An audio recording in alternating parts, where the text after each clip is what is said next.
What up, people of the interwebs? It's me, your boy, PewDiePie. It's wait, that's not me, is it? Damn, it's been so long since I've been in front of the camera. Welcome to the stream, everyone. This is Fimbulwinter, which is not how we have two Swedish people on hand to pronounce everything correctly. Yeah. Brand I don't new. even know how it's pronounced. No one does. It's as simple as that. No one does. Not even Charlie, and she made it up. I didn't make it up. It's a word. In Swedish. All Swedish words sound like they've been made up. All words are made up. That's how they work. I know words are made up, but all Swedish words specifically sound like they were made up on the spot by a bumbling little gnomish creature. Yeah, that's true. Welcome to the show. This is chapter 1, and I am not DM. Huzzah! And that may or may not be a good thing. We'll find out. Charlie, because everyone's going to be like, oh, you're DMing this, Brad. And I'll be like, no, I ain't. I'm going to be sitting over here crying as my shitty character with his shitty stats dies. Real shitty. They wanted to roll for them. Every week. Yeah.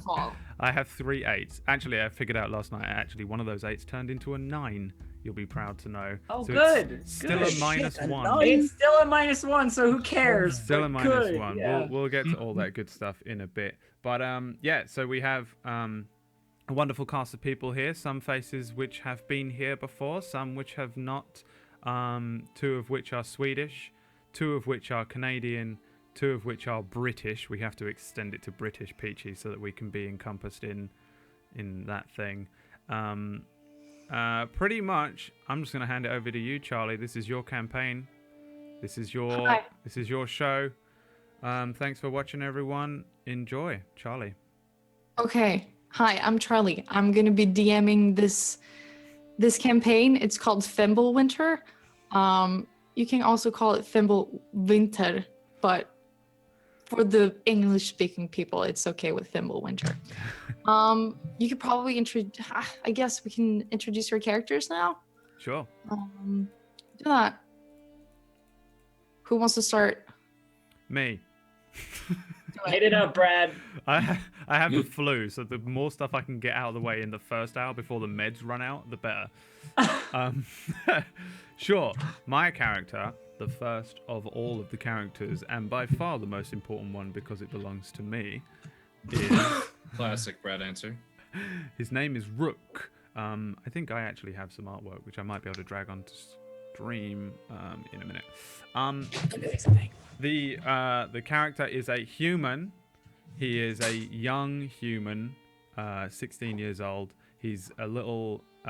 he looks like a little vampire. He's a little bit anime.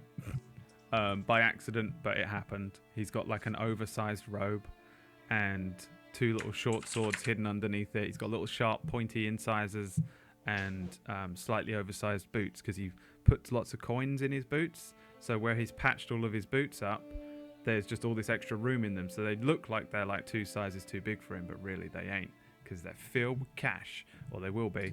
They're not yet.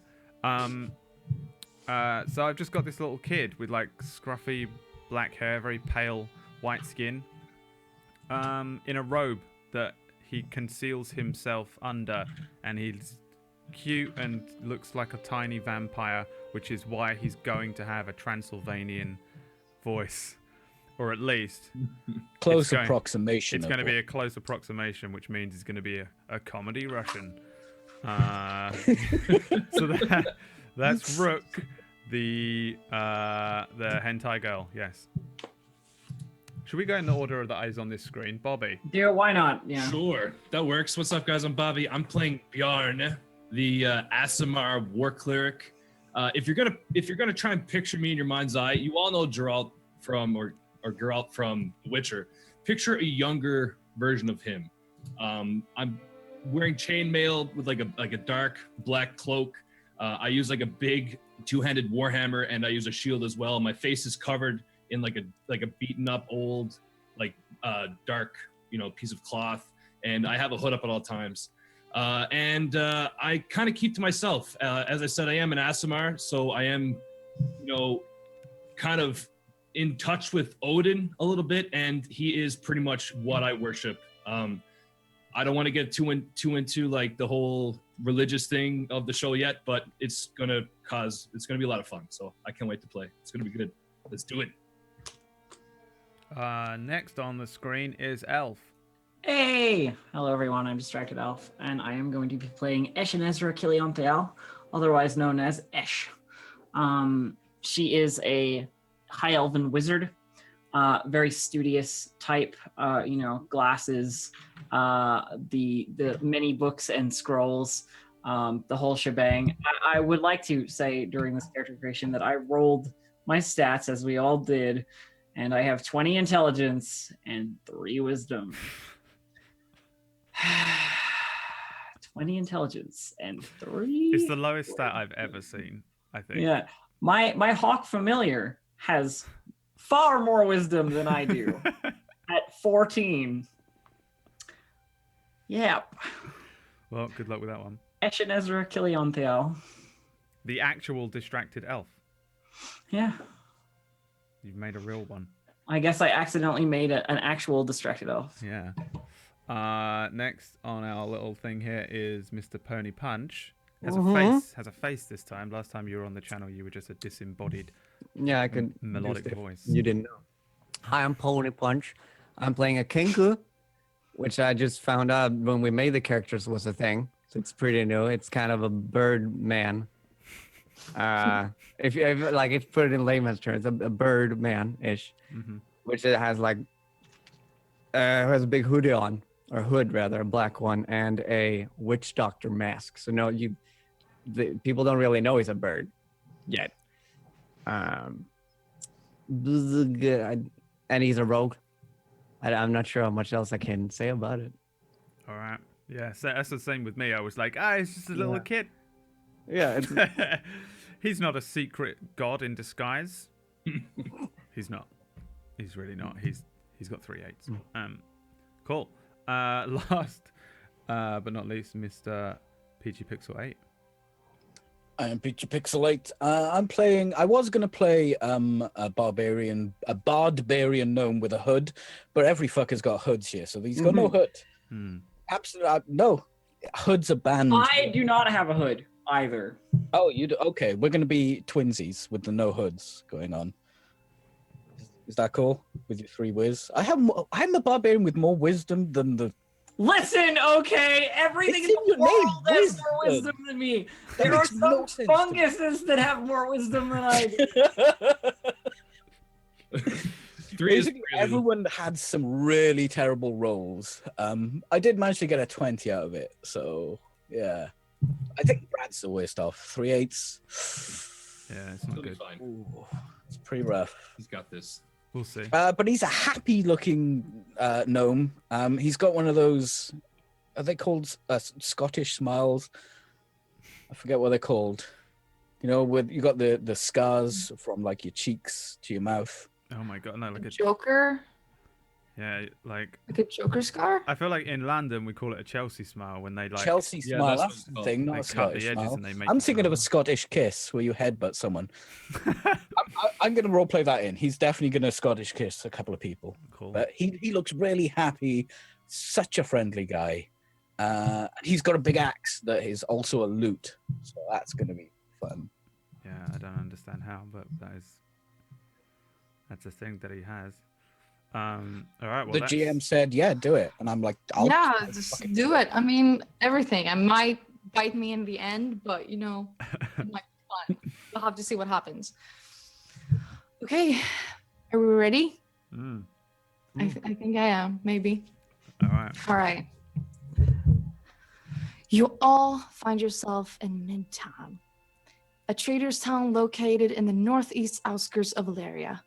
It's a busy town, with salesmen and women selling their wares at the local market, with goods ranging from newly butchered meat to magical powders from Kusava. Most travelers, they come and they go, staying at the only tavern there is, 2 a copper, where they sell you an ale for just that, 2 a copper, and that's where you're staying for the night. But today is an especially exciting day, at least for the townsfolk. You've heard that a woman is going to be burned at stakes because she has been convicted of witchcraft. You're all outside, wandering the dirty streets as the crowd starts getting louder. On a small platform at the center of the plaza, 3 men stand. A priest wearing yellow robes, a rugged man wearing heavy leather armor, and next to him, the major, Lavier, who you know is the fat man with the long mustache who runs the place. You notice a woman being dragged up by the stage by 2 soldiers, her limp body being secured at the pyre at the side of the stage. You hear the crowd start cheering as they tie her to the pole, and you see how she kind of tries to tug at the ropes as they bind her. Her hair, black, falls in front of her face. The man with the leather armor starts talking. He takes out a small parchment and he reads, "This infidel has been accused of defying the sacred faith of light and broken our most sacred law to practice dark witchcraft. In the witness of the holy gods, I sentence you to death." A priest reads a slow prayer for her and removes her gag. She looks up right at you, and anyone who's from Midgard can roll perception. I am not from Midgard. Valerian. Oh no. Let me do this here. Perception, you said? Yes. Yeah. Oh, that's a 20. Okay. So, you definitely know she's from Midgard. Probably somewhere very north up. You see, because her robes are in the distinct blue color that kind of signifies that she's from the north. She stares at you with her icy blue eyes, and she says something. Jormungand skalder kommen. The soldier takes a torch. He lights it and slowly begins to light the stakes. Did I understand what she had said just then? You don't actually know what she said. It's more of an old Norse language. It's mostly used by those living in the far north and maybe those more secluded. So no, Okay. you don't actually know what she said.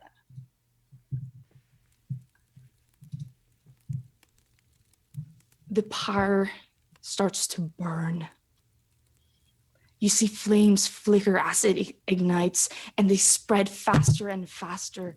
You see how the flames, they cling to her dress. They start to cling to her face, her skin. She never stops looking at you. But after a while, you see how she can't hold it in any longer, and she starts screaming of pain. It hurts. The crowd, they gloat, they cheer, they're happy that this is happening. And after a while, you're just left with the silence and the flames flickering on. And that's where you're allowed to do whatever you want. That's where you stand in front of the pyre. Do we as a group like know each other at all, or is it sort of we're all strangers, or just Okay, that I know so- who I'm? So you came from the cart that let me see, Sandon. It was a young man with shaggy brown hair. He was your cart driver, and he kept the horses on the cart. Okay. He's been with you for the long ride through these last weeks, and he's talked about delivering carpets for Roland. He let you along for the ride for a small donation, and yeah, that's how you all know each other. So we have been for like a week or weeks. Yeah. Yeah, a week or weeks, depending on how long you've been.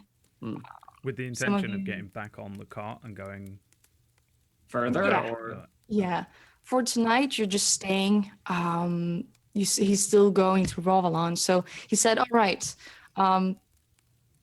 take a break, drink something." Okay, so this is a stopover. Got it. Exactly, it's a stopover. Got it. So with the whole pyre burning, witch burning done, dark witchcraft is bad, guys. Don't fuck with that shit. I make my way back towards where we're going to be staying for tonight. I basically show's over and turn around and head back towards the tavern, the two for copper, I think you said it was. Yeah, 2 for a copper. Yeah, I'm doing the same thing. I'll probably clap. Mm. And then hood back up, Bravo. strut away. Yeah, I would have enjoyed that.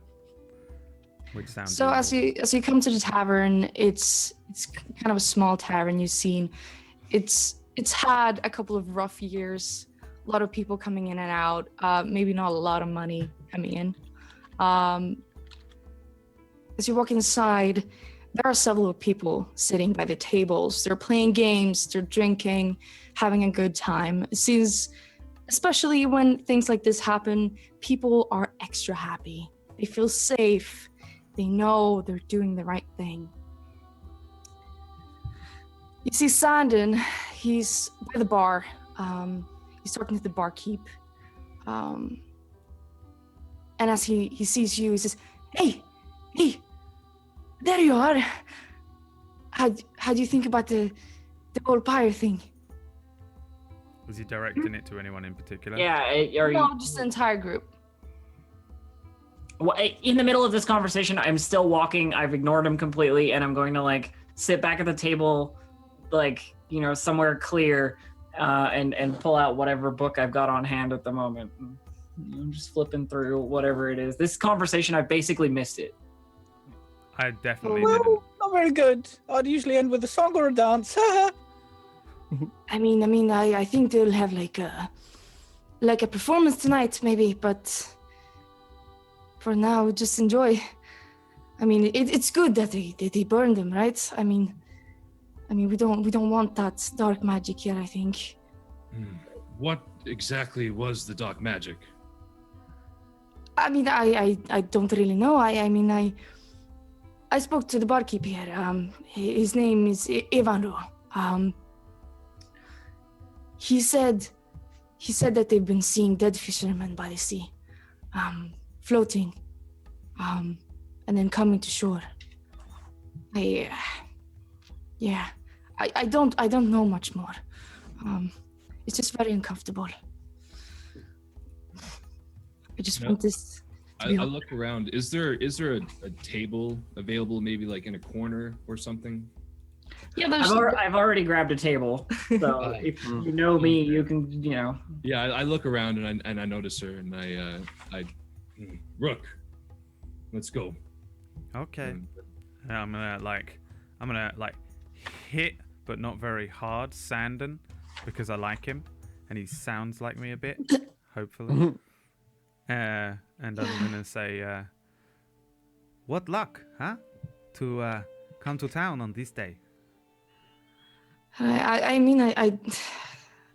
wouldn't say that I enjoy seeing people being burned, but I guess it's for the best, I suppose. People know. Must be. Witches, yes. Yes. Magic is not allowed for a reason. With the last war, I understand why. You're definitely a witch then. I don't know. Why would the Watcher's Vanguard kill her otherwise?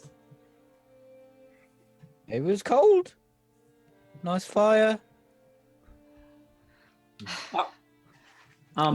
Side note: are any of you familiar with magic other than me, the rules, so to speak? No. No. Not myself, at least. All right. Well, that'll come up, I'm sure. Yeah. I will also go sit by the table where the rest is at.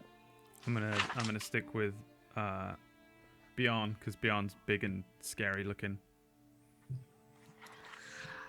Sandon kind of walks up to the bar. He looks at the dwarven barkeep and is like, "All right, I want how many are we? We're 1, 2, 3, 6 people, right? 6 with you. Yes. Six ales." And the barkeep, he kind of looks up at him. Make that 7, please. 7. Right. And he kind of goes back and gets all these mugs of ale, puts them down. That'll be 2 silver. Oh, yeah. Right. So I only got like 1 on me. Anyone else got any more? Does anyone here look rich? Ash definitely looks like she has had money. I'm gonna look at Like Ash. she's got like books and scrolls and all kinds of like things that are probably worth a couple of gold at least each. Another thing too, I'm curious. Like, so my character's from Midgard, and we're in Illyria. Is there different currency? Because like I'm from Midgard, so is my gold good here? You know what I mean? I'd say you'd be able to like trade yourself. It's mostly like it's gold. So gold is worth everything everywhere. Like silver is worth anything anywhere. So it's not a problem. It's different currency. They look different, but it's the same value. All right, sounds good. Yes. So you're looking over at Ash. I mean, I'm looking at you. I don't know if the others are, but I probably look like an absolute street rat who doesn't even have a copper to his name. I'm already drinking it in that case. I haven't even noticed that any of you are like watching me at all. I'm still reading. Just entirely buried in it. Sandon kind of looks around, sighs, and he kind of goes into his like small pocket and he brings out another silver coin. He puts it on the desk and he slides it. Thank you. All right. Okay. He goes over. Let's the others take 1 ale each. And Bjorn, you wanted 2, right? Yeah. And he lets you take the other 2. So it sits down. So guess we're stuck here for the night. Cheers. I mean, stuck. It was part of the schedule to be here, wasn't it? Yeah, I mean, I would like to go, but I mean, the horses, they need rest. There's only so far you can take something every day. Everything has its limits, horses included. Yeah. Horses are idiots. Cheers to horses, and I turn to Rook and I grab my ale. I'm really worried that Pickles has a halt. I mean, he's been doing really heavy. I mean, since Spots hasn't been like pulling his weight. So yeah, Pickles. Yeah, I hope Pickles will be okay. I mean, I can't afford to get another horse. At least that would kill me. How much generally do horses cost? I'd say horses would probably cost like 2 gold, maybe more. 10 gold ish. They're more rare these days because weather has been kind of rough. Lifestyle's been. You said 2 gold, right? Yeah, but ish. You don't know. Let's say 10. Maybe 10. I mean, you're free to do whatever you want. There's card games. I mean, what really is there to do in this place besides what I already have in front of me? It's really not very sensible to go wandering out elsewhere when you have a nice, comfortable table and several books and what else could you need, really? Honestly. I mean, I don't foresee anything bad happening, but that doesn't necessarily mean that I don't see it. I just don't see it now. I mean, nothing has happened in this village for like, I don't know, 20 years maybe. We're safe, but you don't know what's out in the woods. With all the killing and wolves, maybe. I don't like traveling alone. Well, you're the furthest thing from alone that's possible. Yeah. it's nice to have you guys. I mean, I didn't think I'd meet anyone. I mean, I'm just delivering carpets, but it's been nice. And we're almost to Rovalon, and yes, we'll take our different ways.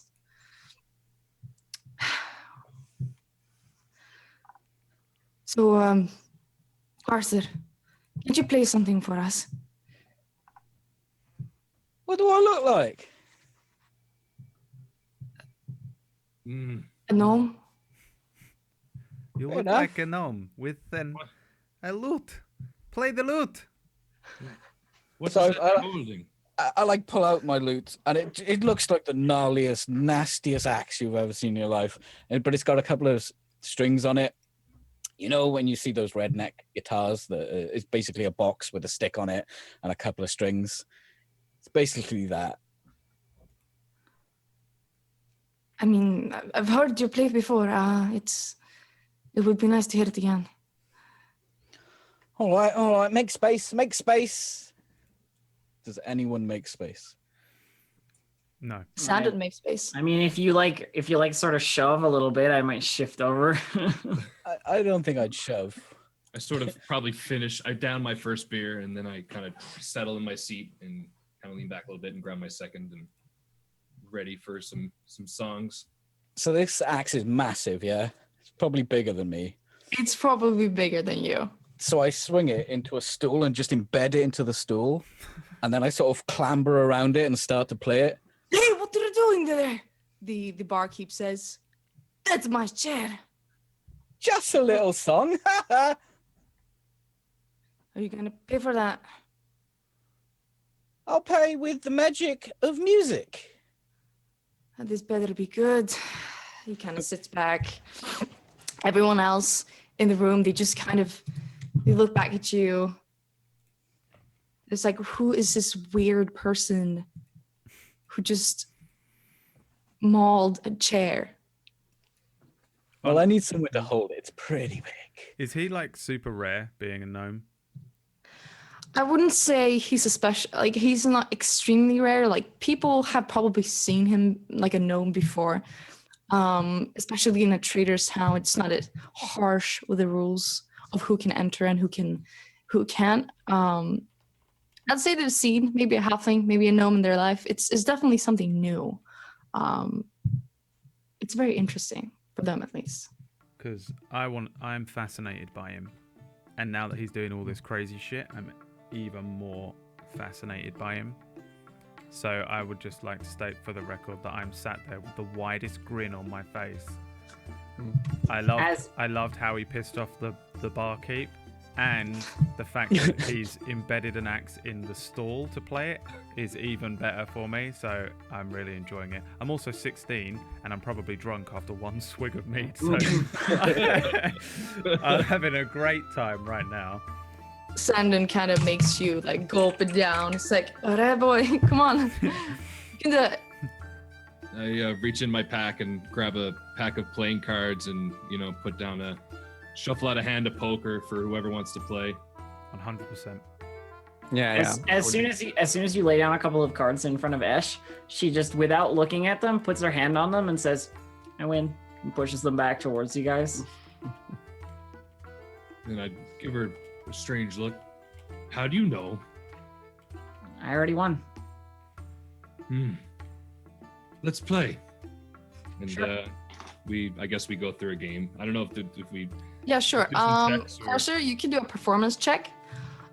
So as long as I've got everyone's attention after swinging this giant axe into furniture, that's when I will start upon a 20-minute epic of progressive gnome metal. Wow. Nordic gnome. Amazing. metal. So I actually have a proficiency in poker. I get to choose a proficiency as one of my backgrounds for a toy in a game. So what attribute would you want my modifier to be for that? All right. I'd say playing a game of cards would probably be. I mean, it's either dexterity or wisdom, isn't it? Yeah. Depending on whether you're cheating or not. Yeah, if I'd he's say- cheating I'd his say intelligence, wisdom. it's like that's Okay. some card counting shit. Yeah, I'd say Oh, So if I wanted to try to cheat, what would I use? What do you say? sleight of hand. There we go. If you're trying to cheat with the cards, if you're trying to cheat by like pretending that you're winning or happy poker face or whatever, you just do a deception check. No, Side just like notes. counting cards and stuff.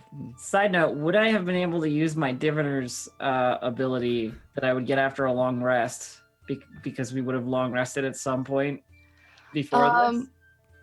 I mean, if you haven't used it today, And I mean, academically, no, I haven't. no, It's I couldn't. traveling Yeah, on but card. I was thinking like but probably not. So you'd have it.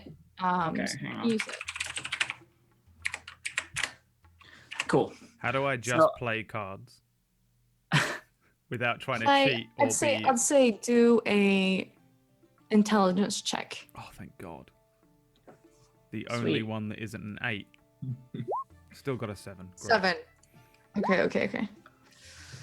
So, Say by the way, you other two, I replaced both of your die rolls with the die rolls that I rolled. So, oh wait, no. So can I make this work? No, I don't think I can. I think I still lose. Never mind. I don't do that. I don't do that at all. You can do. There's a drop list as well, by the way. Underneath where you type in all the writing, there's an as, and then you can drop down so you don't have to roll as distracted elf. Although elf, you technically could always Yeah, roll that's as true. distracted elf. so 24, 19, 7, 11. 7, 11. But Carcer, as you start playing, people first they look at you. Who is that? What sound is he making? After a while, even the barkeep starts like tapping his hand a bit. People start kind of nodding, like, this is good. This is actually good. Do you have any like a hat or something for people to donate, or is it just like you're having a show? I didn't think about a hat. Maybe my shoe. Maybe I take off a boot. I put my boot out in front of me. Ew. It's also really hard to sort of nod your head in time because the time signature is like 15:8. Yeah, but they try. They like it. It's like a new thing. You see the cool kids, like the probably underage teenagers, they kind of look at each other and like, yeah, this is what we want to do with our lives. You see someone, they throw like a copper coin. Someone even throws a silver coin. So they're digging it. They like it. Okay, so for the game of cards, is anyone, would you call it that, are you suspicious that the others might be cheating? Me? Or anyone else? Everyone playing the game? I'm not. I've just declared my imminent victory before I even started. I never even look at my cards. We haven't put any money in a pot, so I don't care. yeah. And I'm assuming with like I probably have like a good hand, so I'm confident that I, Okay. So Ash and Ezra, what is your role for this? Is it 11? Yeah, I don't Okay. win, but Yeah, okay. I certainly think I was going to. So as you start playing the game, it's going pretty good, at least for Bjarne. For Sven, it's going good. You try to cheat, but you don't get that many good cards. It's kind of like, all right, should have cheated more. do any of us notice him cheat? If you're suspicious, sure, roll a insight.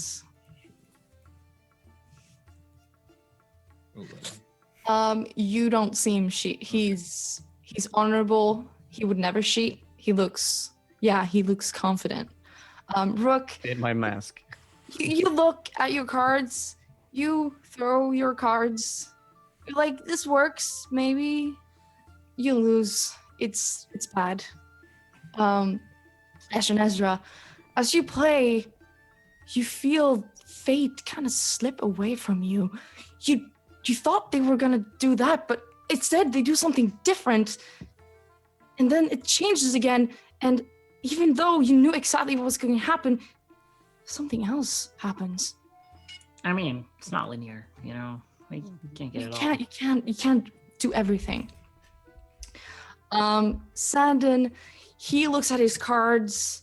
He looks at Sven. He's kind of thinking about it. He pulls out his cards. It's not that great. He didn't have a good hand. In the end, Bjarne, you come out as a victor. You didn't play for money, but you got the honor. With the no medal in the background, you feel awesome. I sort of look to Rook and give him a shove. The gods were with me tonight, and I down my other beer, and I stand up and walk off to the... Wait, before you go, curiosity. While we're all here, and we've been traveling for a few weeks, or a week, or however long, I'm not good at time, but I'm interested to know how you all felt about the thing we just saw with the fire, the execution, opinions on that. She said something at the end. You're from Midgar, aren't you? I nod and I just put my finger. It's one of very few languages I don't speak. Hmm. Was it something profound? Last words, maybe? Some kind of cultural thing? From what I'd known, it was something ancient. I didn't understand it. Oh, well, never mind then. But still, like to know how you felt. Bjarne, you can roll an intelligence check just to kind of remember the words. Okay. You felt like you've kind of heard it before. It clings of something, but it's not clear. Okay, so as you think back, you think it went something like this. Jormungand skalder kommen. Does he assume know it that's enough to probably repeat it? Yeah. Yeah. Can you just say it one more time? I'll just write it down and I'll repeat it. I can write it in the chat. Let me Sure. see. Everyone can see it. So I'm already suspicious that he's been bewitched. Now that I find out that he heard her say some weird shit to him. If he repeats it, I'm gonna grab my hands to my ears and not listen to the bewitching words. So, I remember what was said. Just give me a moment and I'll be back. Does anybody need a drink? No. I can take another one. Sandon says, and he kind of looks at his drink and it's empty. And he did kind of give all of you a drink each. You look over to Casa and he's been holding a D for about 40 seconds too long. And he's staring you square in the eyes as if to say, I want that drink. I probably finally catch the gaze, and I still have my like cloth mask up, so it's just you see my eyes, and I guess the second I notice that we lock on, I just do one of these. The second he gives you one of them, I'll change the note and carry on my sprawling epic. Yeah. So I go back and I'm gonna purchase 6 ale. As soon as he leaves the table, I'm gonna lean over to Esh and sort of like quietly, but not too quietly, because we're probably in a busy tavern. I'll say, what if he was bewitched by the witch? If he heard magic words? I could easily find out such a thing. It wouldn't be too difficult. And then I'm going to narrow my eyes over to the bar where he is 100% now convinced that he's been bewitched and he's going to poison all of our drinks. We'll have to wait until he returns, and then I will perform the proper processes. Well, there is a pyre outside if we need it. We won't. Oh, I'm sure. okay. I think I would have seen another execution, don't you? Well, if he is a witch too now, perhaps the witch is in his mind. Possible. But doubtful. We'll do the proper scientific way and make sure by testing, I don't trust witches. Well, just wait. Just wait. I imagine this conversation goes on while he's over at the bar there and probably on his way back. while we try and Like, speak quietly on the way over to the gnome bar, men. I don't mean to interrupt. On the way to the bar, Bjorn forgot how many ales he needed, so he just bought 6. Okay, 2 a copper. That'd be like. Okay, let's make math. I 7 only have times gold 2. pieces, too. 14. 14. Okay. 14. All right. The dwarf, he kind of looks at you again. You see him looking back to Cursor. He's more relaxed now that he knows that the gnome knows real music. You know, he probably listens to something like that. It's more like you wouldn't hear it here, but he's longing to hear it for a long time. Cass's What do you music have? has acquired taste, but quite bewitching. Give it the one to the playing gnome.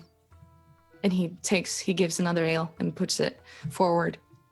So I guess I look down and I count 7. I guess there's 7 there. Yeah, there's 7 there. And I reach into my pouch and grab a gold piece and kind of flip it around in my hands. You take this. I put Yeah. the piece down. Can you change this up, please? Right. He reaches around, like goes under the bar. He gives you back 1 silver. And I just leave it there. Thank you. And I guess it's just all 7 big mugs of ale on like. Mhm. The hell, Taking the man? long Sort of like- arms. yeah, I've Your just sort of got them tentacle all. hands. What the hell? Yeah. Are you... Actually, yeah, no, I would assume they all got like just the regular mugs. So I have probably like 4 in one hand and like 3 in the other, and it's just like an array of things. I'm just probably holding them up in the air as I'm scooting through tables. And The old alcoholic's God. grip. yeah, so I place 6 down at the table, and I walk over to the little gnome and place 1 down. So on your way back, like looking over, you see probably like the back of Esh, and she's busy like digging through a book and like finding the right page, and then opening it up on the table, and then finding the other book, you know, that is in her bag, and putting that one down too. And once you're back, she says, "Our friend here is worried that you might be bewitched. I was hoping to do the appropriate tests, just making sure that those words don't affect your mind in any way. Just come over here for a moment, please." Just right here. Just stand right here. Will it affect the ale? No. Okay. Well, just let me know if you are under any kind of enchantment. And I grab one of the ales and go over and probably sit next to Esh. Okay. Are you going to do magic? Don't worry. I'm professionally trained by the church. I have the papers. All right. A moment. And I like put my finger on one of the lines in one of the books and read along for a short way down that one, and then switch books and like go to a different line, like I'm mixing 2 things together that maybe shouldn't be the same. And touch my hand to Bjarne and cast Identify. Okay. And what Identify lets me do is if I'm touching a creature throughout the casting, you learn what spells, if any, are currently affecting it. I am frowning throughout this entire thing. Are there So- any spells affecting Bjarne? You touch. Where do you touch him? I just like on the shoulder. On the shoulder. Okay. You touch his shoulder. You kind of close your eyes. With your magical being, you try to find anything weird or anything that would say that he's under some kind of bewitchment. It's kind of like going through a cloud. It's hard. You try to concentrate more. You feel harder, but there's nothing. There's no weird magical aura on him. At least what you can feel with it. And I withdraw my hand and like adjust my glasses, you know, nod satisfied and say, "No bewitchments." Huzzah! Good. Close up the book, close up the other book, like squirrel them back away. I grab the poison drink that I thought was poisoned and he was going to kill us with, and I take a deep swig of it. Skull! That's what you say, right? Yeah, I turn and Cheers. skull. Cheers, well. Skull. And then I get back up and walk back over to where I was sitting before, next to Rook. And how many ales are left from the 6 then that I placed down? So if Rook took 1 and I have 1, there's 4 there. Did Sven, did you else take one? Sven. Sorry. Yes, I did. Okay. Drinking through your Yeah, the mat. I must. Yeah, you gotta have like a peephole in the front. Yeah, it would be that. Straw. Do you always bring a straw with you? Yes, I would actually, because how else? Yeah, Ale I would have a straw. I would through the mouths of the mask. Tiny pink straw. So, So you sit. what and you the ones that laugh. are left are mine. And just pull them closer. What did you say? I Yes. said like the ales that were left were mine. Like Okay. I just grabbed both of them and pulled them closer. I probably grabbed them both in one hand and the one I'm drinking in the other, and that's just gonna drink them that way. Did you leave one in front of where I'm playing? Yeah, I laid one down for you. Yeah. So the people, you notice they were kind of suspicious when you took out your books. People were giving her weird glares. But as she said something about the church, they kind of look away. They seem more calm. They're used to more different type of people going through here. So as time goes on, more and more people come in. More and more people get drunk. They start laughing, they talk. As you see some people, like one table, they have one knife, they take one hand, put it on the table, start to cut on like on the what we call it, in between the fingers. They do it faster. One person, and he looks up and he's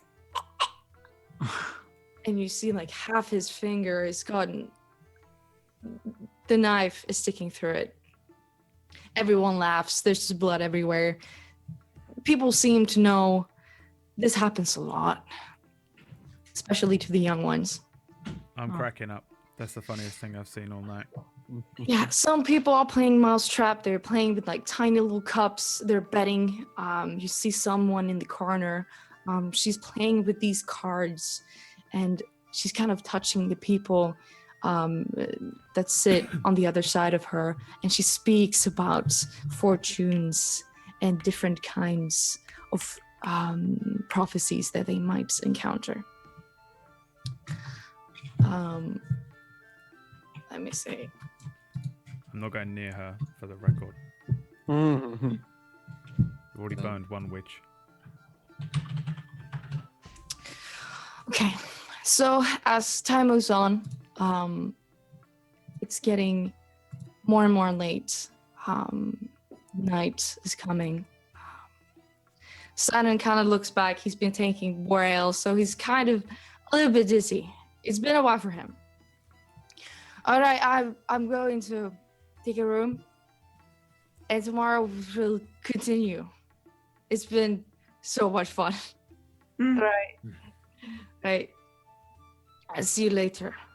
And you see how he kind of stands up and he kind of falls down, and he goes to the barkeep, gets a key, and kind of slumps up the stairs. Like as he stumbles away, like around how late at night is this? Like does this seem like is he turning in early? Is he like have people already started like to leave the bar? Like, you know, is he I'd say it was about like 11 p.m. in the afternoon. So it's getting late.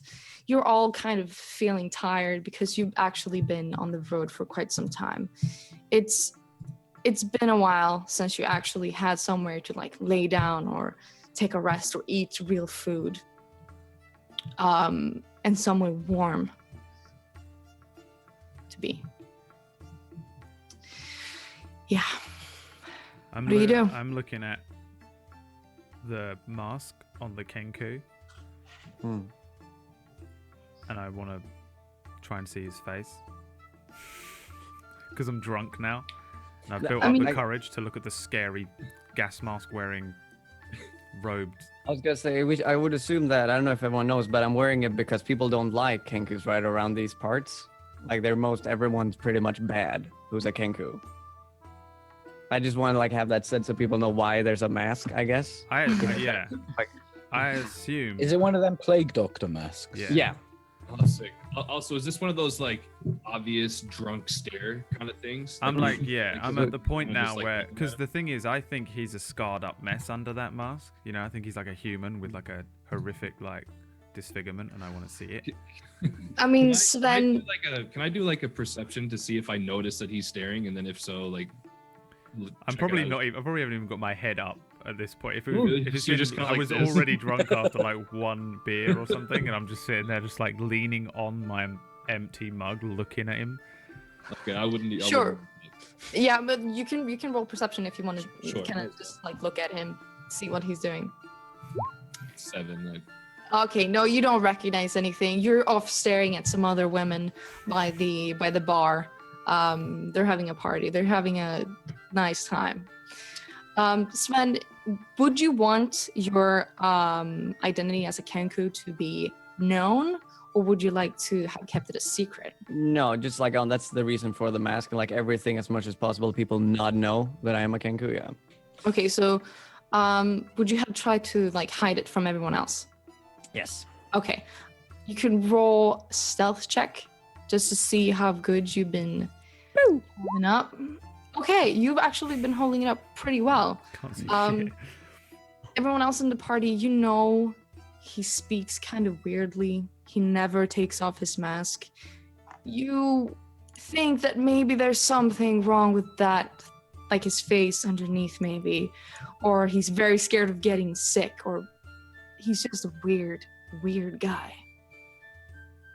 Like Pony Punch in real life. How many people are in the bar at the moment or in the tavern? Say about 20, and one after one, they're kind of going like home. Some falling asleep by the table, and you know the dwarf barkeep. He kind of ruffles them and to get out. It's It's a very crowded. It's a small one. Like it's not very spacious, I would assume. it's not very spacious. It's kind of small. It's got about like 5 tables, and a lot of people are still situated around the bar, getting more drinks.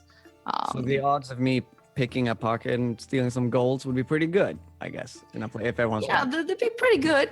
I mean, people, they have been paying attention to all of you since you are kind of a weird band. But ever since they kind of accepted that you're just some kind of travelers, they don't pay that much attention anymore. So you could totally try if you want to. Yeah, I was gonna go up to see if he fixed the room or not, since I am tired. But my Okay. fingers are itching, or my feathers, or whatnot. So, okay. So you go up the stairs. Your talons are itchy. Your talons are itching. Dude, what's the deal? Does he Um, have hands or like little bird fingers? Yeah, Like, that's the thing. I've been thinking I'm drinking like this, I guess, and like covering my. But I'm pretty sure they have like. They have- They have digits, yeah. They have digits. They just have kind of really long claw-like nails, and they have like blackish skin. So he's probably been hiding that too. To a casual glance, would it look like he's wearing gloves or something? It more looked like he's gotten a very nice pedicure, like and like black nail polish, or that he's got some sort of disease, maybe. He's an emo. He's got the emo disease. He's got the Okay. emo disease. As you walk up the stairs, you take a right. You see like maybe 5 doors on each side. You hear from one of them. You kind of hear a slight snoring. You figure it out. It's probably Sandon. And if you walk in, do you? Yeah. Yeah. You walk in and you see him. He's kind of he's like half on the bed, half of him is on the floor. He's just kind of drooling. He looks happy. hmm Is there any? What does the room look like? Are there any other beds, or it's? There are 4 other beds in the room. And one of them is like a double bed. So there would be 5 beds, not including the one he's on.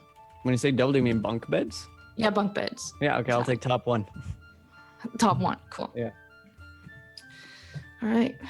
So the rest of you are sitting still in the tavern, alone. Bobby, Listenless. how do you pronounce your character's name? Bjorn.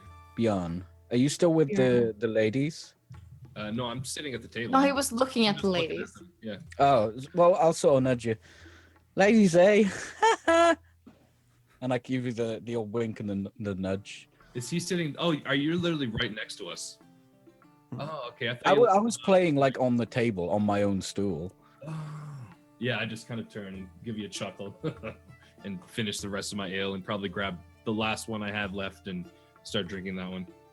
I'm gonna try and pull him over towards the ladies, see if we can get a conversation going. Okay. Do you resist being pulled towards the ladies? He does actually. Okay, then that will be athletics check versus your athletics check. Okay.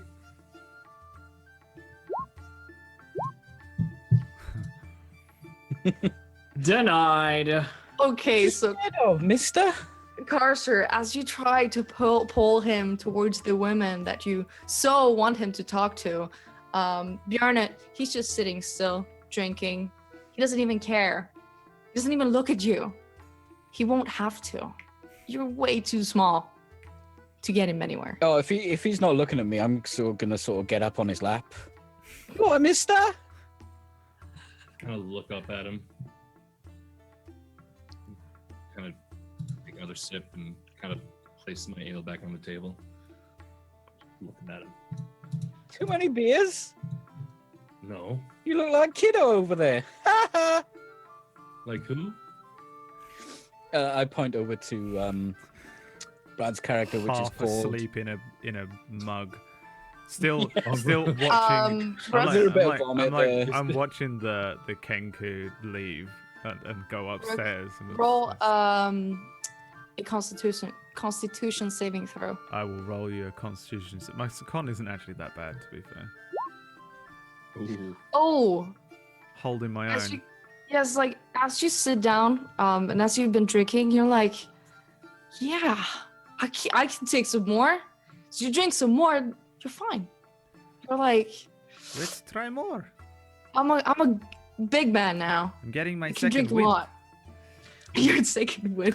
Side note, while all of this has been happening, like and like the night progresses as things go, like the table, the corner of the table that is Esh's corner of the table slowly gets like more and more stuff on it. Like there'll be like a book and then like another book on top of that one and like a scroll like pinned down with the sides of those books and it just kind of like progresses and she seems to just like pull stuff out of her bag and like go through it and then forget that she needs something else and move on to the next thing. And it's like she's just taking the contents of this like academic bag out onto the table in front of her. Like there's almost piles of books. I feel like you've created your own library there. Just a small library corner. Yeah, exactly. Just a small library corner. And reading. some of them, like the titles range from like common plants of the north to like stuff that you can't read that has like weird symbols all over it in some kind of language that you just don't understand. Like it's so disparate, like it's just like a full mini library almost that she's just been working on this whole night. She hasn't drunk any of the ale that's in front of her. It's like maybe that much out of it, of the first sip, and then she forgot it existed. I will steal one now that I'm getting my second wind. Do you let him steal one? Well, I don't think there's any left, like because I'm literally. Oh, Ash, but Ash. Oh, Ash has got all of I- hers from the whole evening just front of her. lined up in front of her. Yeah. When you say steal one, are you talking about the ale or the books? The ale. I don't want the book. Oh yeah. You can easily just take that from me. There's no way that I noticed. I've been steadily taking them all. Yeah. Throughout the Yeah. evening. She does not seem to see. I'll drink. I want to head over while Carcer is on Biana's lap and like poke my head in, and I'm gonna like address them both with, I Put 5 silver down that the one with the mask has scars, no eyes, disfigured beyond belief. So rich for my blood, little un. You're like way taller than me. I'll look over at Bjorn. What is money? And I, sure. Easy. Okay, so you do the bet. You shake hands on it. Yes. You spit in your hand. You kind of do the gesture, and it's like it's done. Yeah. I'm Now so it's just up to you to convinced. see if it's right or wrong. 100%. So how are you gonna find out? He will have to wash at some point. He has to take off the mask one day, huh? I'm gonna shoot a glance over, see if I can see around his mask. He's not But here. he's not here. He went up. Oh, I'm- of course. I'm when sleeping. Yeah, he kind of freaks me out, by the way. Like the pony's character freaks me out. But that's why I waited for him to leave. I'm scared of him. But I also think he is a horrific mess under there. Nothing He's wrong been- with scars. Gives you character, doesn't it? I have no scars. I'm Only a on the barbarian. I'm inside. covered in scars. I have one big scar. Definitely compared to a barbarian, I have no scars at all. I'm pretty clean looking. You So want one chick's dig scars? Haha. I sort of unbuckle the cloth on the side of my hood and just my face is literally full of scars, mostly scarred up. And I just sort of button it back up and keep drinking my ale. And the way I'm drinking my ale too, I'm just grabbing the bottom of the mask and just sort of lifting it up and sipping underneath. Scars are sometimes good, not all the time. as you sit, time moves on. You all start feeling drowsy, especially those of you who have had a lot of drinks. You long to get into a warm, cozy bed, just to sleep out, just to have those nights, those moments where you don't have to worry about if you're going to freeze to death during the nights or if you're going to wake up and it's going to be raining all over you. So, do you make yourselves to the room? 100%. I'm so looking forward to the bed. Ash and Ezra? As we're walking up, I'm going to be trying to point out different scars I got to Rook. How interesting scars can be. I'm interested in the scars. This one, Pyromancer, wasn't it? Nicky Clark, hottest you can get. Pyromancer. How did Pyromancer leave scar? Not important. I'm probably lying through my ass. I'm just scratching my head. I'm like, it's fire. When everybody else leaves the table, it takes Ash a solid half an hour to realize everybody's gone. I'm still sitting at the table myself. I haven't- Okay. Yeah, so Like the barkeep, the dwarf, he comes up and he kind of starts cleaning the table, looking at all of you like he wants to go home. Get the fuck out, yeah. Like, please. He's not gonna say it, but he's just gonna look at you like, Can I have 2 more ales, please? we're close. But For the you're working right now. And I'm sleeping upstairs. My money is good. make us a persuasion check. Charm this dwarf. I don't know why I think he's a dwarf, but He is a he is a dwarf. dwarf. I was right. Okay, good. He kind of looks you over and he's like, I think you've had enough to drink. What about if actually that was a 10?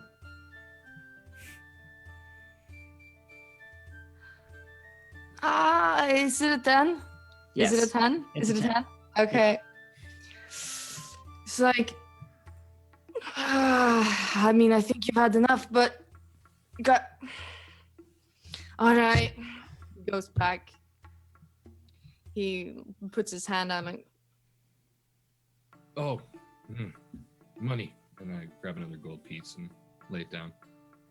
he takes it. He gives you another silver coin. He goes back, he gets 2 ales, he gets them, and he puts it down on your table. Well, I am going to sleep. Good night. And he kind of goes back, finishing cleaning everything else. Good night. Says without looking up a single time. You hear him kind of whisper like,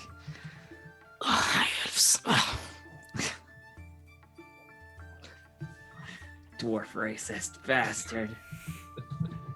But so it's just you and me sitting at the table. Yeah, and I'm just sort of sitting there like with so I have 2 new ales. I'm drinking one. I have the other one right next to me, and I'm just sort of like leaning over on the table, kind of like my elbows on the table, my head in my hands, just sort of speaking some, I guess, would it be Nordic or Midgardian, or what's the northern language called? I'd say be Nordic.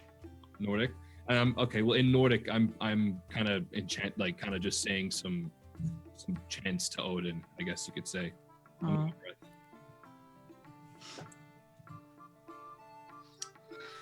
And I drink my first beer, and then I finish my chant, and I stand up and slam the other beer and slam the glass on the table and nod to Esh and grab my pack and head upstairs to my room. When you slam the glass down, she sort of like starts and like looks up like what the fuck, you know, like finally disturbed, you know, and then sees that there's nobody else in this room, like anywhere. Basically, everybody is gone, and she goes, "Oh, it's that late, okay," and starts, you know, bundling things up herself to go and rest. Okay, so everyone, you find a bed, you settle down, you stretch out, and it's so good. You haven't slept in a bed in like 5 days. You've been sleeping on that damn cart, on those damn carpets that you hate so much. But it's finally nice to just take a rest. Should we take a break here? Yeah. We've been going for about more than an hour. All right, let's take a break. Thanks for watching. We'll be back in a couple of minutes. I don't know, like 5. Go get yourself a wee. Go get yourself a drink. Go get yourself some Class A drugs, and we'll return and continue with the adventure in Waiting for it. 5 minutes. Always promoting Class A drugs here. Yeah. On Brad Photo. The Brad Photo channel. Thanks for watching. We'll be back in 5. Cool.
Welcome back, everybody, to Fimbulwinter.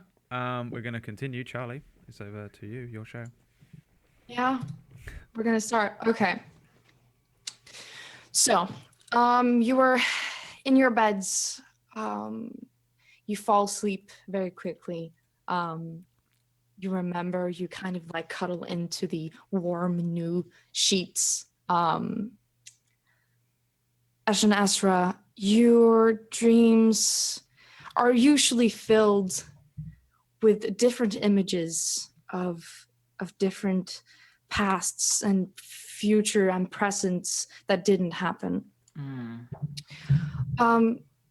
Tonight you feel different.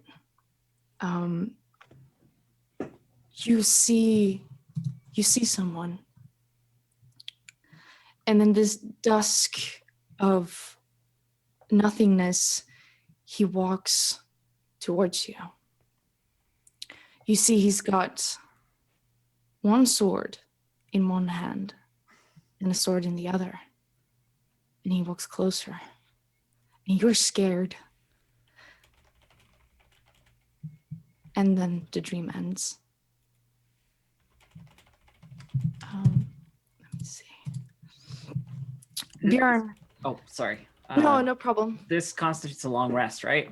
Yeah, it's a long rest. Bjorn, you also have dreams. You dream about your homeland. You dream about the forests. And you feel yourself kind of drawn to it. You miss it. But you also feel a comforting presence. Like when you pray to your gods and you know they're there, it feels kind of empty. It feels like they're not listening. And that's where your dream ends. Now I want all of you to roll perception checks. Every single one. Okay. My wonderful perception will reveal a 17. 15. Okay, cool. Swen, as you lie and you kind of croak in your sleep, your beak kind of smells something. You breathe in, you kind of cough a bit. It's kind of hard to breathe. You kind of wake up and outside you see lights flickering. The scent you're smelling, it's smoke. And you see that it's kind of crawling into the small gaps in the window. And it's rising in the room. Everyone else, Ash and Esra, you also start to wake. You feel yourself kind of coughing. Björna, you also wake up. And the light outside, it's not like it's morning. It's still dark, but there's flickering. It's red. It's orange. Rook, you also wake up. You feel something weird. You feel your senses are tingling. You feel there's something wrong. Cursor, you're sleeping. You don't feel anything. You're sleeping like a baby. You're dreaming about gnome metal and ponies and everything. And let me see. Sandon, he's also asleep. He's still drooling and half sleeping on his bed. I get up and I walk over to the window. Like as soon as I see something's off, like it's not often I notice things, but it's not the right time for there to be light outside. And I look out the window. Yeah, are we all in the same room? Like, how's the room situation? Like, are there multiple rooms? Like, is that No. You're in the same room. It's kind of a bigger room on the second floor. Okay. Yeah. There's one window. All right. Yeah, like, I'm down to the standing city. next to Ash. Then I guess. All right. Take my glasses out of my pocket and like squint out the window. Yeah, if everyone's As going to you the window. squint, yeah, as you all kind of stand by the window, kind of everyone trying to see something. You see torches. You see forms of humans outside. They're moving erratically. Some running, some kind of slumping, some just falling to their knees. Not what I would call good. Okay, we should wake the other one and then go downstairs, figure out what's going on. Keep close, make sure you have some kind of defensible thing, because this is probably something like a riot or a kerfuffle of that sort. Well, then maybe we should stay up here. Why would we go down there with them? Because they have fire and this building is made of wood. Oh. That's a Okay. good point. Just curiously, when I look at this formation, like from my history in the military and as a soldier, like, does it seem like there's any like structure to this formation as they're moving, or is it just literally like a crowd of people moving along through the town? You don't actually see a formation. It's too hard to see from the small window. You only see kind of figures and flickering of lights. It's too hard to see. You just see a bunch of people moving around in different ways. So you can't actually make out anything. You hear screams somewhere. You hear yelling. You hear what sounds like drums. Maybe. You don't know. You're not So I sure. was control to Carson then and wake him up if no one else has. Wake up. May I roll a history check for this kind of thing in the area previously? Absolutely. Sure. Do it. This is like a tiny little way. Yeah, but station I know town, right? everything. I know. Let- I'm yeah, just trying to. So it's like a I'm trade just- town, yeah. It's like a separate question to the history check. I just like it's not a big place, right? It's like No, a little, it's a small town. It's not. It's got like maybe 50 people living in it. Right. So 14. You don't know. You've read something about a town in this country that maybe had a flu, like a swine flu, maybe. But you don't know. You don't think it's about that. Hmm. I have no idea. So you wake up, Carcer? Mhm. How do you Okay. wake me up? I'm just shaking you. Like on the she's like, wake up. I mean, if you're like violently shaking me, like the Mhm. second my eyes are open, I'll be like grabbing onto you and trying to wrestle you onto the floor. Can I try to just smack him off then? I'm assuming you're trying to tangle on, but I don't know how small you are compared to me. Yeah, roll a Sven, roll a dexterity saving throw, and Carcer, you should roll a strength check, I think. Athletics? Okay. Oh god. Oh shit. Oh my god. Get off. Fucking Carcer, have it! That's bastard! as you're in this middle of a dream, you fumble through the dream and you see something before you. You see a mask. You take out your fist and punch him right in the face. Sven, you just kind of look. You weren't ready for him to wake up this quickly, so it just kind of goes right into your face, and you're sure you feel something kind of break, and you're kind of like, my beak. It kind of hurts. If birds could have nosebleed, you'd probably have one. You sure you feel some kind of warm thing run down your face a little bit. As a barbarian, I've probably slept in the wild a lot, and if something violently shakes you awake, you kind of have to react to that. Exactly. You're probably woken up by like a The second I realize wolf it's or you, something. yeah, sorry there, Buff. You all right? It's fine. I'm just Get up. smiling at you. Get up, there's fire outside. We have no time to waste. Let's go before they're around the door. Fire? Fire. People with fire. And curiously, like is the window something that Carcer can look out of? Or is it too high? You can look out of the window. Thing is, the glass, it's such an old building. The glass is kind of crackly. It's dusty. You can't see through it.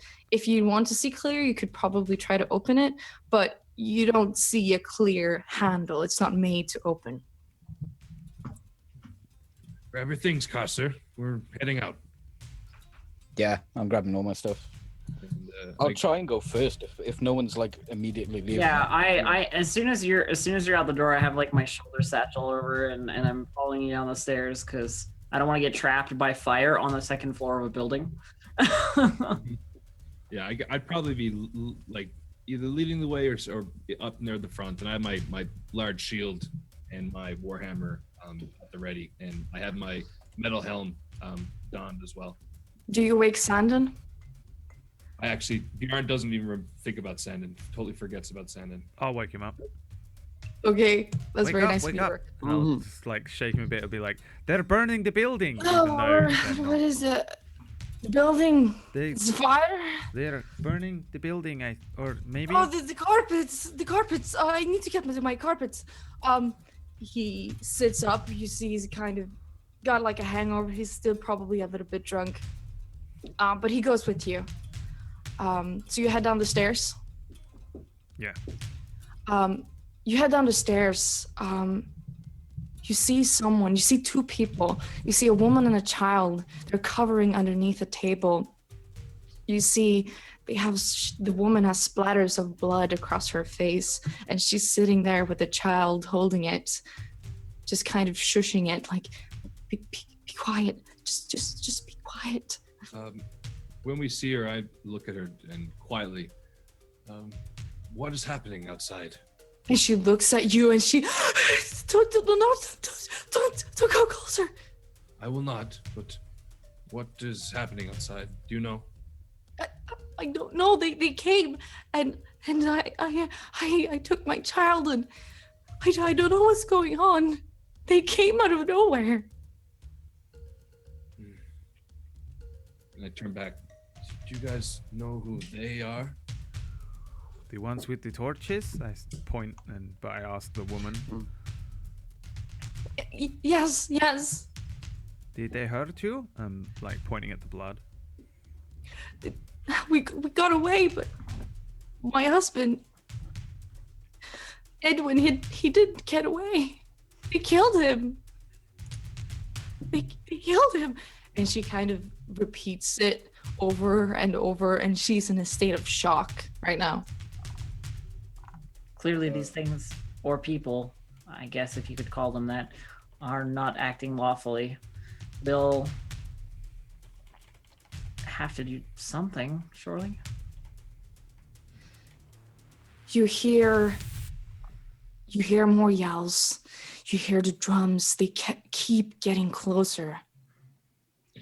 Outside, you see someone at the door. They kind of start banging. They, please let me in, please. And then they just stop. And they kind of fall slowly down the door.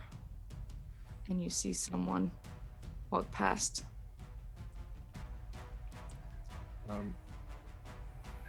As she dies and we see this person step in through, like, do I notice any colors, any adornments on this person? First of all, is it a human? No, they didn't go in. Oh. It was someone at the door outside.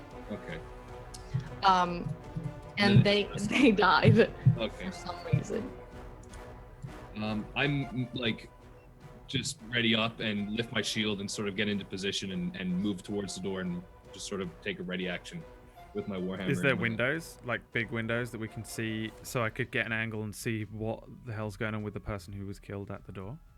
Okay. There are windows. They're not very big, but you could probably just peek through them. Yeah, I don't want to put my head outside. I just want to look out the window and Okay. see if I can get an angle on, like, if there's some person speared at the door or something. I don't know. I want to see how Okay. this person died, but without in any way going outside. Okay, so you look at the window. You kind of peer up. You try to kind of go at an angle to see how this person died outside. It's kind of hard to see. You just kind of see a body lying like forward on the door, and you see something sticking out of it. It kind of looks like an axe, but you're not sure. I'm gonna duck back down again in case someone throws an Roll a axe at me. stealth check. Oh my god! Don't make me roll any checks. Actually, I It can says do he that. hops down. Rook, what did you see? I like duck down under the window, and I'll turn and say, I think he was killed by an axe. Is that a warband? Well, Illyria and Midgard are at war. I mean, that depends upon your definition They're of not. They're not at war yet, size Not or. tech- or any. They're not. They haven't started a okay, war. so, my You bad. don't know that yet. I mean, it could be a patrol party. It could be a legion. I mean, warband is so indistinct. Well, it's not Regardless, the city guard. This is a tiny little place. who attacks helpless civilians? So Rook, you look back at Björn. Björn, as you look at Rook, you see something standing behind him outside Like through the glass, through the window. through the glass. What do I see? Even though it's kind of dark and you can only see kind of flickers of light, you see a tall man. He's at least twice as large as Rook, so he's probably a bit larger than you. You see him holding an axe in his hand. He kind of swifts it around. And you see a smile on his face. The second I see him smile, Big like, smile, yes. bigger. The second I see him smile, and I looked at Rook, and he smiled at me. Who I sort smiled of, at you? Like, shake my head. And as he smiles, Fuck this! And then I literally just kick the door. I try to kick the door outwards. and as you kick the door, he slams his axe through the glass towards Rook. You can roll initiative. Oh my god. I'm gonna die. No, you're not. Fucking kill me straight away. Rook dies. I knew I shouldn't have gone to the window, but I was too curious. God damn. You gotta get to the window, man.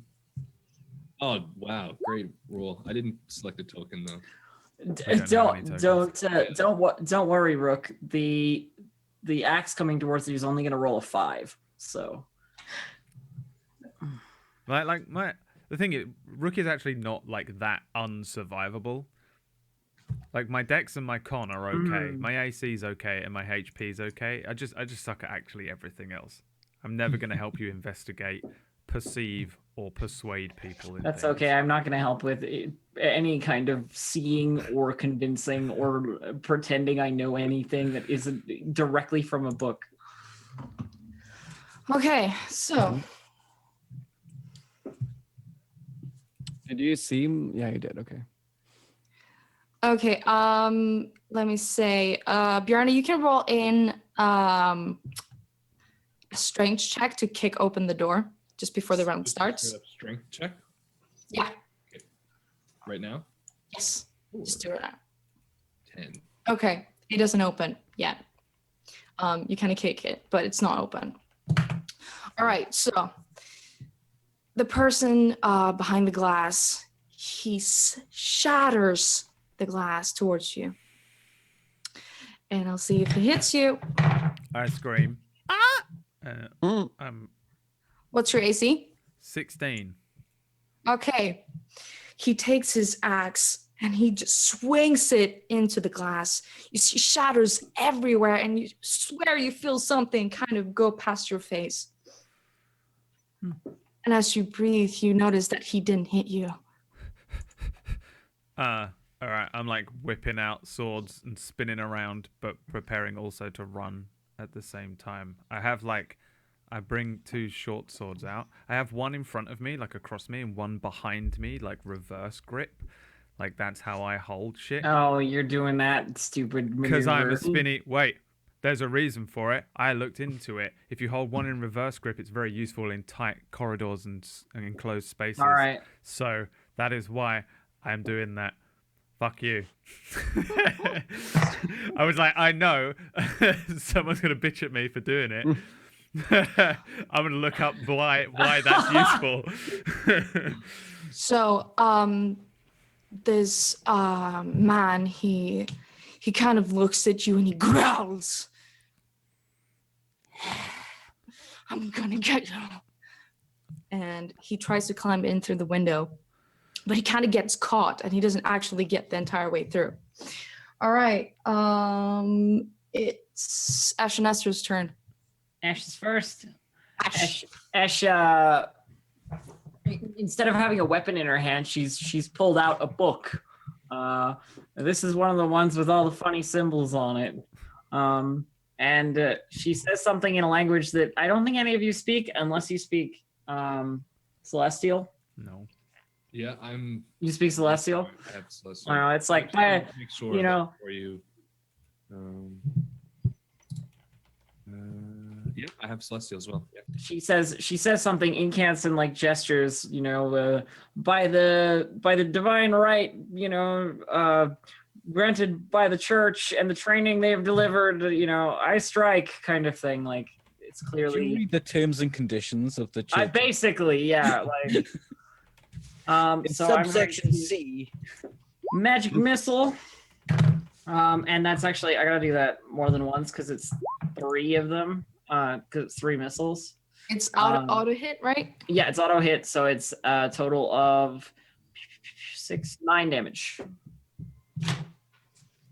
All right. Is that your turn? Yeah, as the purple orbs just into the guy. Cool. Shman, it's your turn. Yes, I am imagining that I'm on the 2nd floor still, and assume that you could see it to the 1st floor from there. Like if you're on- You'd have to kind of, you were all kind of walking down the stairs, so you could be around the stairs. Yeah. So they probably haven't seen you yet. Then I would just, since he's coming through the window, I'll try to shoot my bow though towards him if he's climbing through the window. Okay. Let me see. Okay, you want to shoot him? Yeah. Okay, shoot. Go ahead. That does not hit. All right. Fine. Smelly. Is that your turn? Mm-hmm. Okay. Rook, it's your turn. All right. So this thing's big. Is it a human?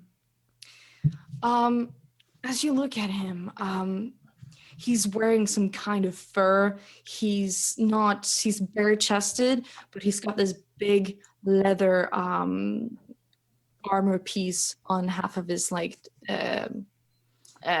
chest.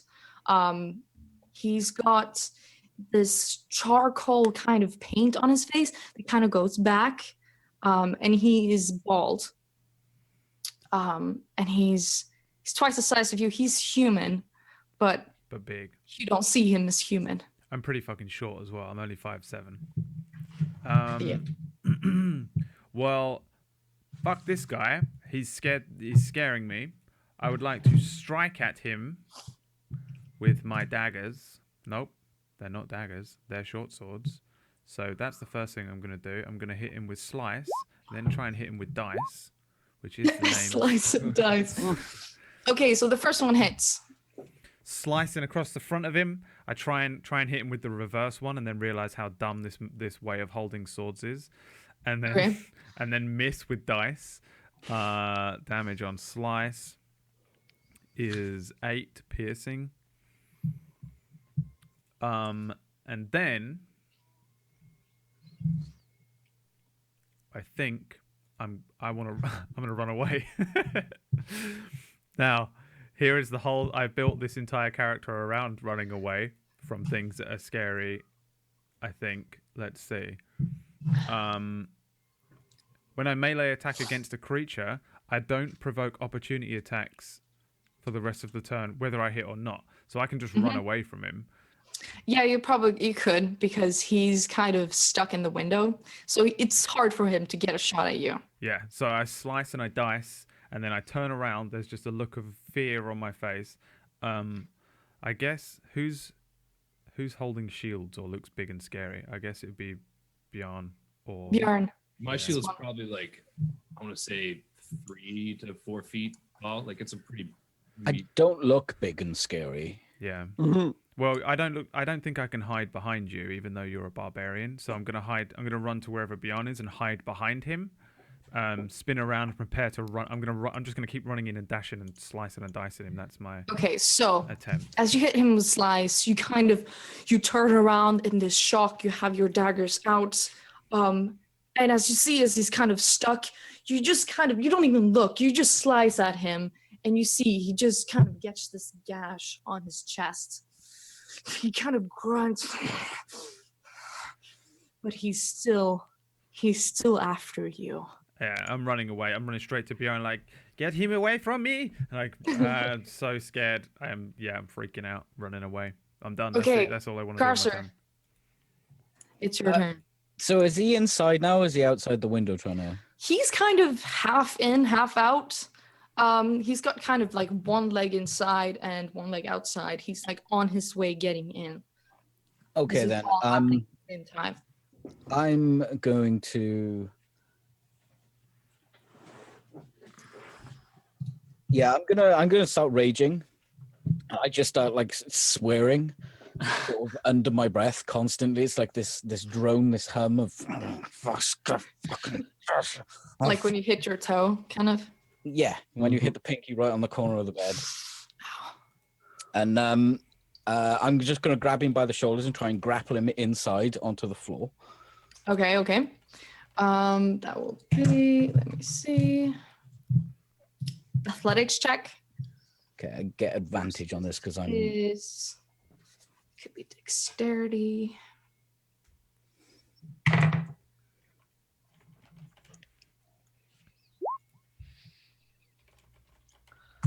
Okay, let me see. It's 4. Okay, you try to run up to him through the broken glass. You kind of have to watch your step, even if you... Are you wearing boots? Oh, I'd be wearing boots now, yeah. Okay, cool. You kind of try to get to a side where you can grapple him, but there's too much glass and he's too big for you to actually grapple. He's What did he roll? so you kind of try to you try to grapple. He kind of goes away and he looks at you. It looks It's like a free action. Can I spit in his face? as a reaction, sure. You're going to roll use your dexterity reaction to roll? spit in his face. Fucking right. I'm pretty strong when I'm angry. And he's Do a like mouth dexterity check. a mouse dexterity check. How- That sounds amazing. And I need to practice that more often. That is, yeah. the ultimate. Just a normal roll. Oral check. Oh. It's a save, but okay. It's cool. I don't have an oral check. You don't skill. have an oral check. You totally make that a thing. You try kind of like with all the swearing, you kind of try to collect all of that gunk into one nasty spit ball. But as you kind of try to spit at him, it kind of just like goes to the side. Half gets on your face. It kind of looks like you have rabies. It doesn't. That's He probably looks- what I look like when I It looks rage. humored. Yeah, 100%. He looks humid. It's the So I'll rage. fucking kill him. The old rage rabies. Out Okay. of curiosity, is there music or is it just stopped for me? Yeah. It's music. I hear it. Mm-mm. I'm gonna refresh and see if it's... I can't Okay. refresh ever. Yeah, oh yeah. Yeah, we can. Oh yeah, it came there back we for go. me. There we go. Refresh. Okay, I just restarted it. So is that. Okay, So, Bjarne. my turn. Okay, Yes, I you're raise done. my shield and I quickly turn my head and look back to Rook. Stay with me. And as I approach, like how far away is he from me? I'd say it'd be like 8 feet from you. Okay, so I sort of like raise my shield up to eye level and I sort of like crouch down slightly. And as I'm about 5 feet away, I raise my warhammer up with my other hand and point it towards him. And in Nordic, I say, "Odin, smite him down!" And I'm going to cast Guiding Bolt. Okay. That's enough. Except, Yeah, you weren't lying though. Like except you did say when I was dreaming that they weren't listening. that it's a 20. It's not a 1. It's a 20. Is it a critical hit? Yeah, How many times can you do that? Did you roll a 10? I've done them. I you did the just- 5. Okay, No, okay. I did the 20, but I didn't do the 5. So I still have the Okay. 5 in reserve. But the 20, Critical Okay. hit, guiding bolt. Okay, so that's a critical hit. A critical hit? Yeah. Yeah, it's a crit. Okay. it's It's natural. a nat 20. Okay, so as I do that, I guess the way this attack works, I just lift up my warhammer, and it's not like this, like like the typical fantasy like big rectangle. It's kind of like just like a beefed up literal hammer, like you work be working with. So that's what it's like. And out of the top of the hammer, just this bright light shoots out of it. And if it's a crit, It's double the die. it's double damage. So do you mind if I just straight up roll the dice instead of just pressing this twice? Yeah, roll the die. All right, well, if it's just to make sure that's it. Yeah, here we go. Takes 20 damage. Oh my god. All right. It's a lot of ones too. So, as you protect your friends and you see this big burly man trying to get in, you see the woman and the child in the corner, and they are so afraid. You feel rage in your entire being. You know you must do the right thing. And as you call upon your gods, and your gods, you feel nothing, but then you feel something from the back. You feel Ashenezra's calm, gentle magic come over you, and you feel your strength come back. You take up this hammer, and you just smite it. You see this man, he just gets this electrocuted, and you see kind of a small speck of blood going down his neck. And he starts kind of twitching. You see he's getting mad. Can't hear you. I mute it. Oh, I didn't even realize. Oh, so that was my action, and as my bonus action, I'm gonna keep approaching him and get within melee distance. And for my bonus action, I'm going to cast Shield of Faith, and I guess as I cast the guiding bolt, I just raise the hammer up, and whatever white light is left from the hammer just sort of surrounds me in like a slight faint glow, I guess, and I get 2 extra AC concentration. All right. And That's I'm your turn? hiding behind him more. I'm already. You're I'm hiding behind absolutely him more and more. blown Okay. away by that. That was like amazing, and Bjorn is now my hero. You see this man, this terrible person. He gets angry. You thought he was angry before he gets angrier. He kind of starts thrashing through this glass, and he doesn't care that it's starting to like kind of cut into his arms and into his body. Let me see. It's in 16. Okay, so this time, as he kind of thrashes through this window, he kind of gets in. He gets his axe again, and he kind of gets his stance. You see, he's not as confident as he used to be. He's got kind of these gashes, and he's kind of looking a bit rough. But let me see, who's closest? I think that will be Bjorn. Yeah, I was hoping to get like within melee distance, like right in front of him. Yeah. Okay, he's going to try and hit you. Okay, see. 8. Does that hit you? No, it does not. No. So in his rage, he pulls back his axe, and he kind of just heaves it onto your shields. And he kind of expects something to happen, but you stand fast. You feel nothing will get through this shield. Can you, Right. like, ring out like crazy loud? Like, is there some sort of like loud brang or something? Yeah, there is a loud brang as it goes through. And you see that kind of his axe, like the top of it, it's kind of cracky. It's kind of cracking almost. All right, Ashenezra, it's your turn. I am going to I'm going to step aside so that there is not a direct line. Like, I want to make sure that Bjarne and Rook are not in the direct line of my fire to this enemy. Mm-hmm.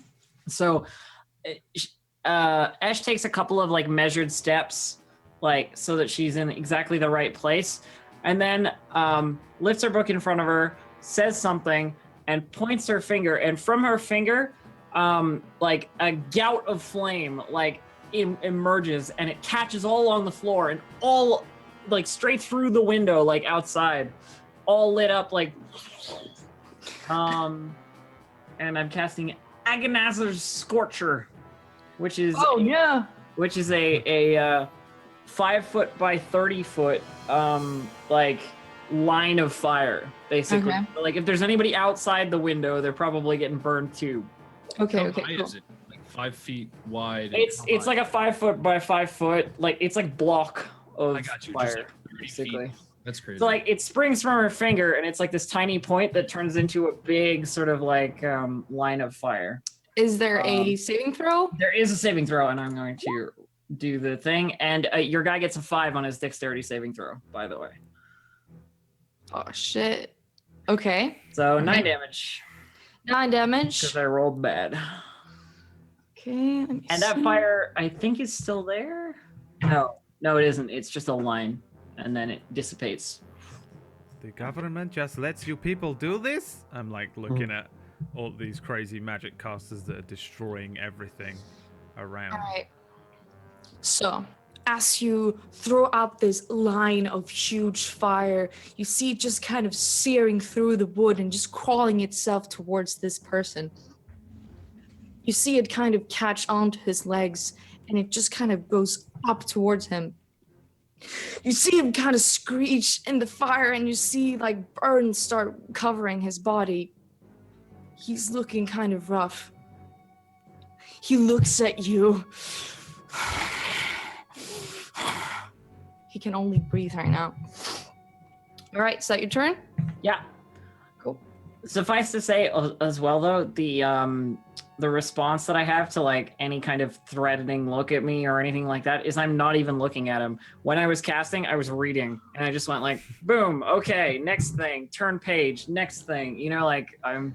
He looks at you like, you know, when you're talking, like when teachers talk to their students and the students just look at their phones. Yeah. Appointment. All right, Sven, it's your turn. Yeah. I will ready up my bow again, but since my last shot was so shitty, I'm assuming that I'm gonna look around the room and see if there's anything like a lamp that I could shoot down. Yeah, Or you anything of actually the sort. see like a chandelier that is kind of in the middle of the thing. You think if you could shoot it right, it could probably fall down.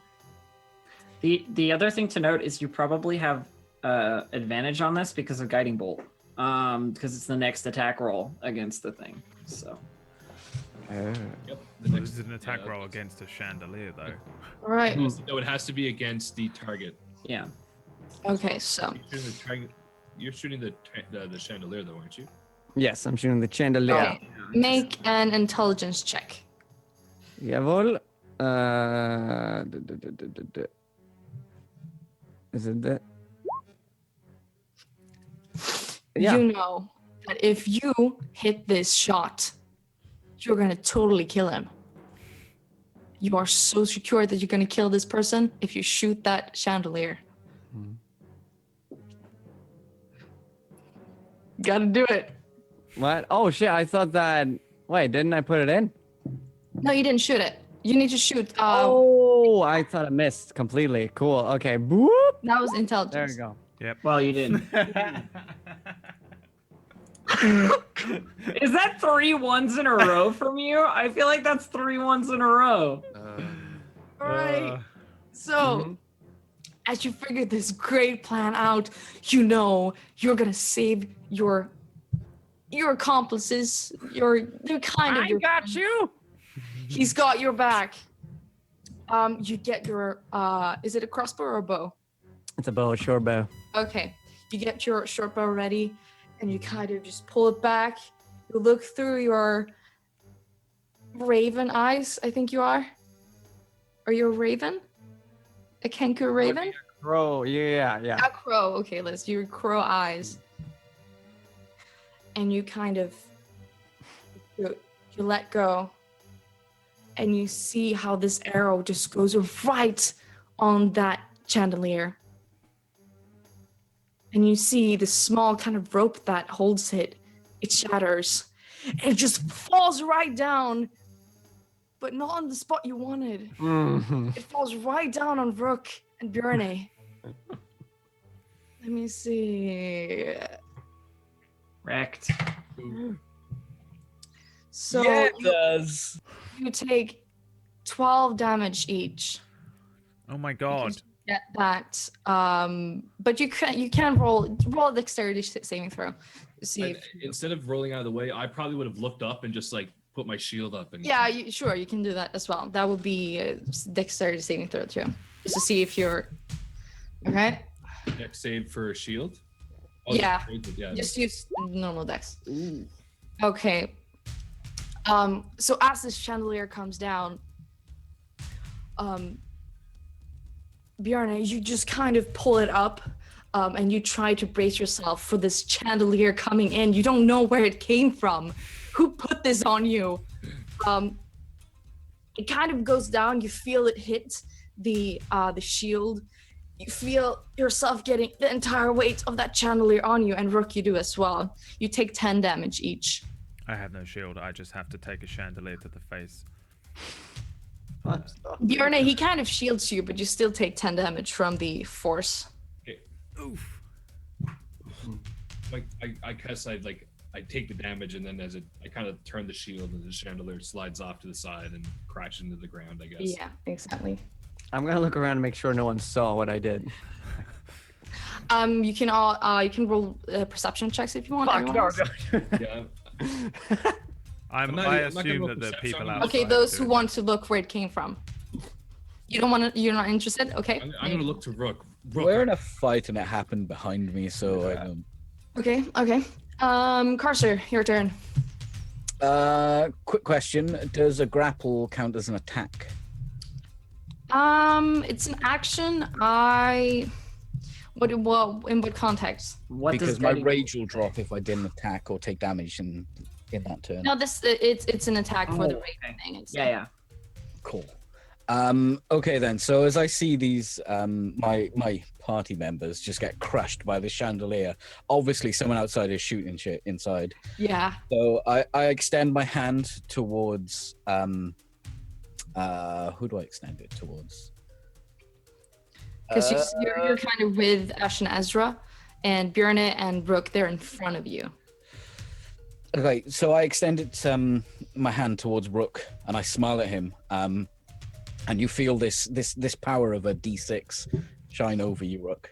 I'm gonna give you bardic inspiration, and then I'm gonna charge at this guy as he's trying to. Did he finally get inside the window yet? Yeah, he got inside of the window, but he's kind of half on fire, and he's looking pretty rough. Oh, I'm totally gonna recklessly swing at him, just wildly, just like try and bat him as I run at him. Okay, roll an attack roll. Okay, advantage because reckless. Oh my god. All right. Oh, I rolled So- a God damn. This is the crit. Did you give episode. him the inspiration too, Rook? I have. Yeah. inspiration, yeah. Okay. D6 now. How do you give him the inspiration? That was me as I extend a hand to him and I give him this, Okay, this okay. crazy ass fucking like foaming smile. Okay, okay. There's nothing more So- inspiring in the world than a rabid-looking gnome. Right. So you feel your friends being in danger, and the rage and the inspiration hits you. You feel joy, but you feel hate, and both of those combined make you the barbarian that you are. You kind of run gracefully towards Rook. You give him a smile, like, I got this. Rook, you feel yourself being encouraged by this. A bit of phlegm sort of comes off and lands Yeah, on it kind you. of goes into her face, and it's like, it feels like it's just pure power to you. This is great. Yes. Yes. This is Love very great. Yes. I probably like feel like or even hear like the light faint tings of his spitter like hitting my helmet. It's beautiful. It's like summer rain. I'm pulling bits of chandelier out of my scalp and wiping away. You take your axe, actually, your half axe, your half instrument. You take it and you run towards this person. You see his eyes kind of widen as you get ready. He's never seen something so small look so terrifying. He's like 8 foot. I think that, no, he's not 8 foot. He's like 7 foot. I don't know American things. Anyway. And he sees you, the small gnome, going towards him. And you swear you hear him say, Mama, as you kind of just swing and you shuck this into his shoulder with a clank. You feel it kind of go through. You can roll your damage. Oh God. Okay. I get rage damage +2 on that as well. Slice it from shoulder to groin. All right. 26.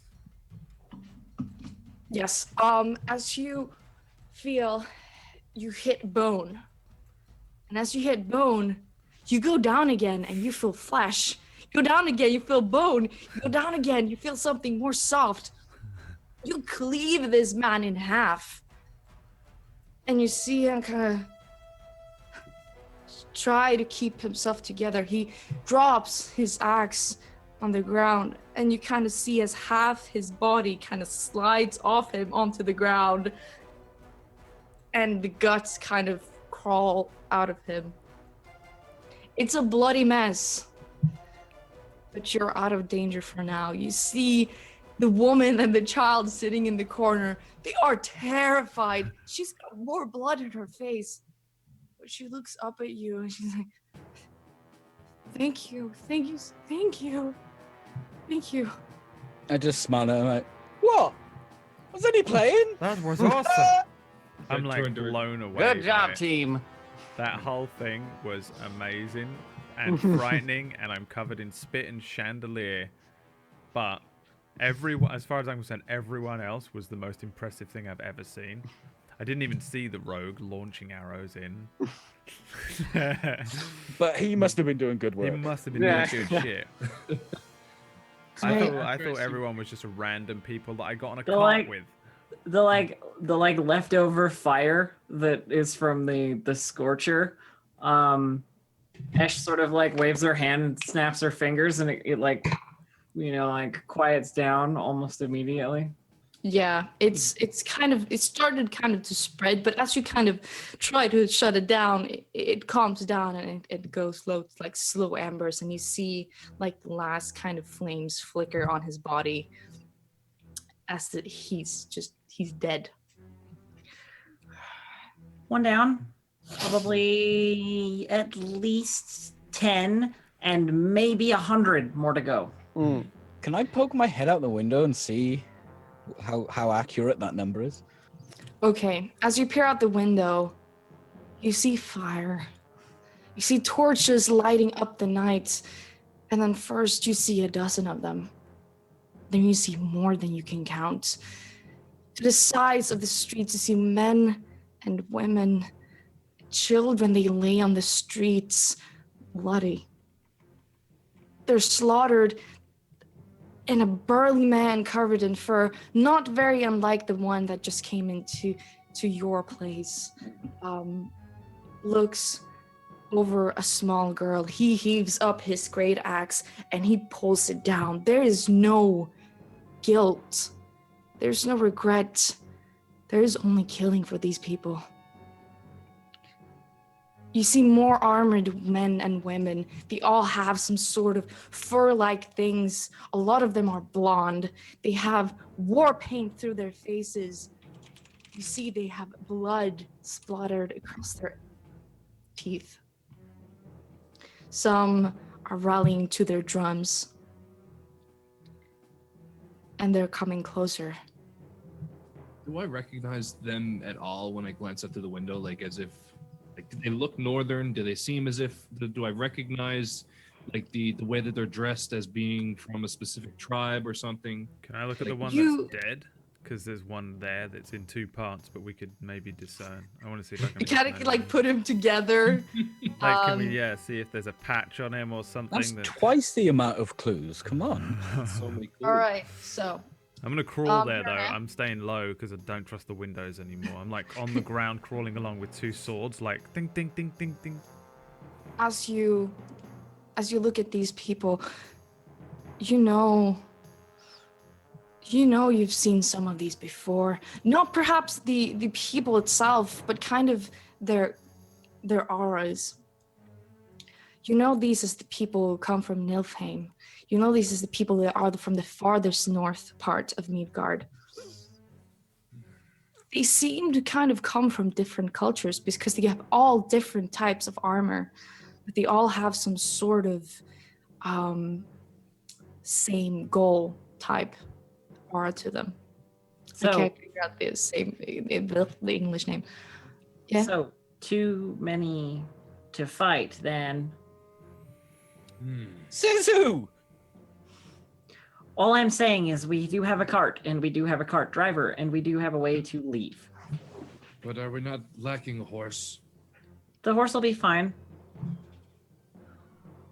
Where is the cart?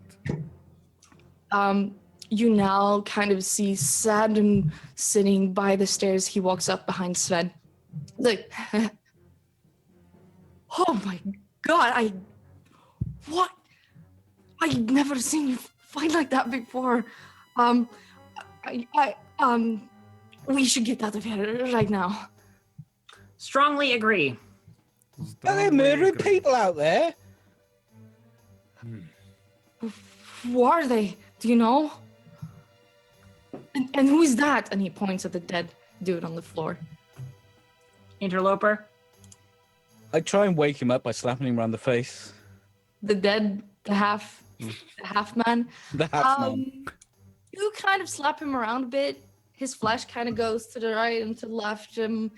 He doesn't really answer. You think he's kind of dead. Like very dead. Oops.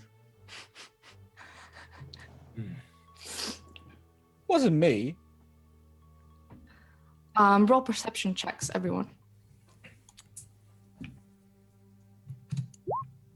Damn it. God damn it. I'm laying down. So it's a 7, 4, 11, 7, 14. Okay, so Carcer, you kind of look around, your northern senses kind of tingling. You know that there's a fight in the air. You feel them you hear them coming closer. You know it's kind of, if you want to get out of here, it's time to move. Look, if we want to fight, we stay here. Otherwise, we need to leave now. Let's do that second one. I can't do that same thing I just did a lot of times.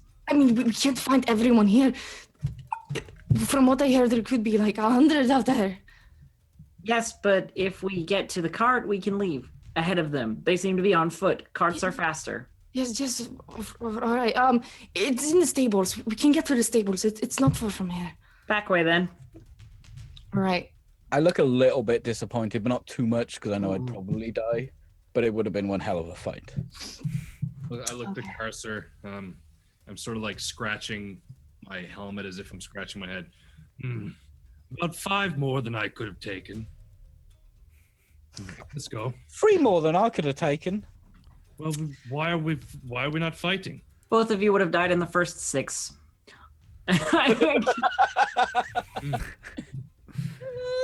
A chandelier dropped on my head. It hurts. Oh no! How did that happen? I don't know. That's right. And with that, I'm going to. I think they were shooting inside. Bad no. workmanship on this tavern. I'm going to cast Cure Wounds on myself. All right. You can all right. Do you look down, you look away, or you look around for another door? Yeah, head out the back way towards the stables if possible. Okay. You kind of look around. There's no real back door. You see to the side there seems to be some kind of by the kitchens. You kind of go inside. You kind of go through all of these butchered meats and the pots and the liquor. You see a small door. It's just a normal wooden door. You believe it's kind of like to take in the fresh products in the morning, or take like what do we call it, like deliveries. I'm gonna grab a bottle of liquor as I walk by and put it in my pack. Okay, you grab a. Oh my god, I shouldn't be dropping the die. Okay, you grab a good quality wine. Put that in my pack. Grab one, Rook. Well, that would. Okay. I'll grab one too. Okay, see, Rook, you grab like a what we call it, like it's not the best wine. It's okay. You can get drunk on Average. it. Moonshine. Average wine. Average wine. Average Exactly. wine. Yeah. Yeah, I shoved that in the backpack. I'm not like leading the way though by any means. I'm just following whoever's I'm heading out assuming the like delivery we're door. kind of at the back, kind of trailing a little bit. All right. Yeah. Well, I guess Ash is out front if nobody else is. It We're just kind of covered behind us. goes to the left. So if like if you see the entrance is in front of you, the back door is to the left. Mm-hmm. So you open the door. Yeah. Okay.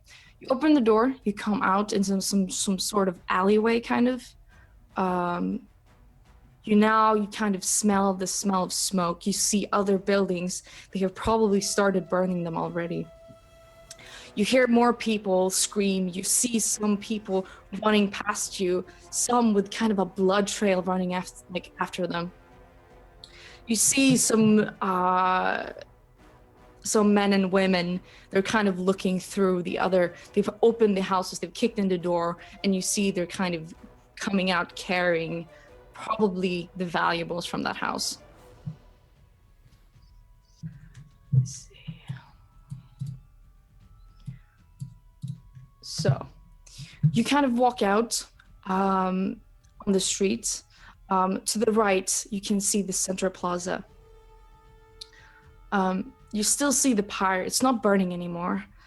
And in front of the pyre, you see another black-haired woman.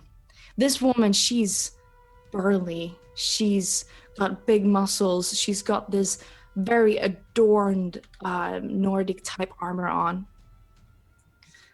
She kind of sits down in front of this pyre. And you see as she just kind of slams her axe onto the ground. You see the people around her kind of listening in. She's talking, she's saying something, she's mad. Roll stealth checks. Hell yeah, I'm not drawing that woman's attention. Woo! No, that's that. fuck. No, damn it. We might just. I thought I was you, Ash. God damn it. Rook is disappeared. Pure Razor- fear. Fear of that woman. Let's sneak. Carcer's like, I'm being quiet. We should be quiet, guys. Yeah. What are you tiptoeing for? Don't forget to be sneaky. Oh my god. Okay, so you all kind of quietly want to make your way to the left. So Ash and Ezra, you walk as slow as you can. You don't make a sound. Sven, you kind of walk forward, but you know that your bow is kind of making sounds against your boots, and you're not being quiet enough. Bjorn, you try to keep your head down, even though you're really big, but you try to kind of fit in. Rook, you're invisible. They can't see you. You just disappeared from the entire Earth. Not even your party mates know where you are, because you actually took the other way and climbed up on the roof. Hell yeah, I was well scared Of of the that building. woman. That Nordic woman that went crazy. I was like, as soon as she hit the ground, I was climbing. Yeah, exactly. Carcer, You're last. And you're kind of looking back and forth. And as you kind of take a step forward, you look back and you look the child in the eye, and the child, it looks back at you, and it just starts screaming. It's terrified of you. You look at the other people at the other side because you have the door open. About 10 of the Nords that's standing over there, they kind of just turn their heads towards you.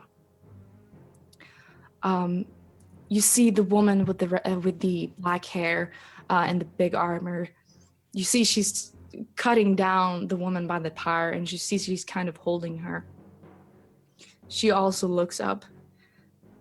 She says something, and you see about 5 of men and women. They start walking towards you with their great axes, with their swords, their shields at the ready. As they walk up, or as I see them approaching us with their axes, I'm gonna reach into my pack and grab my, I guess the crest from the whatever. I'm not sure what town I'm from in the north, but I have grabbed my crest and hold it up. And in Norse, I say, "We are not your enemy. We are simply passing through." One of them, a woman. Now you've done it. They have to take about, like, they're still kind of far away from you. She kind of walks up. She lets the other people stay back. She's got fierce red hair covered back in these intricate braids, and she's got a huge scar across her face. You see one of her eyes are actually blind. You think she's had quite a battle in her time. When I notice that, I actually take my helmet off and clip it onto my belt and take my hood back and take my cloth off, and my face is totally scarred up as well. So I just approach her and try and shake her hand, I guess. She's got a great sword in both her hands. She kind of walks up to you. Are these ones yours? More or less. Are they or are they not? They're with me. They can handle themselves. I wouldn't be with them if they couldn't. This is all in Norse as well. I haven't seen you here before. Are you one of Halla's? Curiously, do I know who Halla is? Or is there a check or anything? You can roll a history check. Sure. 7. 7. I don't know. You don't know who this Halla might be. You have no idea. The real question is, what about? Oh well, I guess it's in Norse. I can't understand. Who's Halla? Who's Halla? I'm unfamiliar with Halla. I know Odin. She starts laughing at you. Are you laughing? What? Are Funny. you laughing at Odin? Very funny. Are you laughing Alright. at Odin? You don't know who Halla is. No. You're not one of us. She kind of grips her great sword. If I see she's starting to get aggressive again, I want to cast Charm Person on her. Okay, sure. Go ahead. My DC, I don't know what my DC is actually. It's a 0. I haven't done that properly. DC Bard. DC. It's 8 plus your charisma plus your proficiency. So 10 plus your charisma at level 4. 12. DC 12. DC of 12. What save is it? Wisdom? It is. It should say there. With save, yeah. Yeah, it was. Alright, cool. A DC of 12? Oh, 12? Yeah. Okay, cool. She has her great sword in her hand. And she looks at you and looks back at Bjorn. All right, you're a funny one. Okay, I'll tell Hala you took them. Go right ahead. I don't give a shit. Just report back when you're done. We will. I kind of look back at Carcer and kind of give him a nod. We ain't done nothing. We'll be leaving. Do you have any rations for us? Jesus. Roll a persuasion check.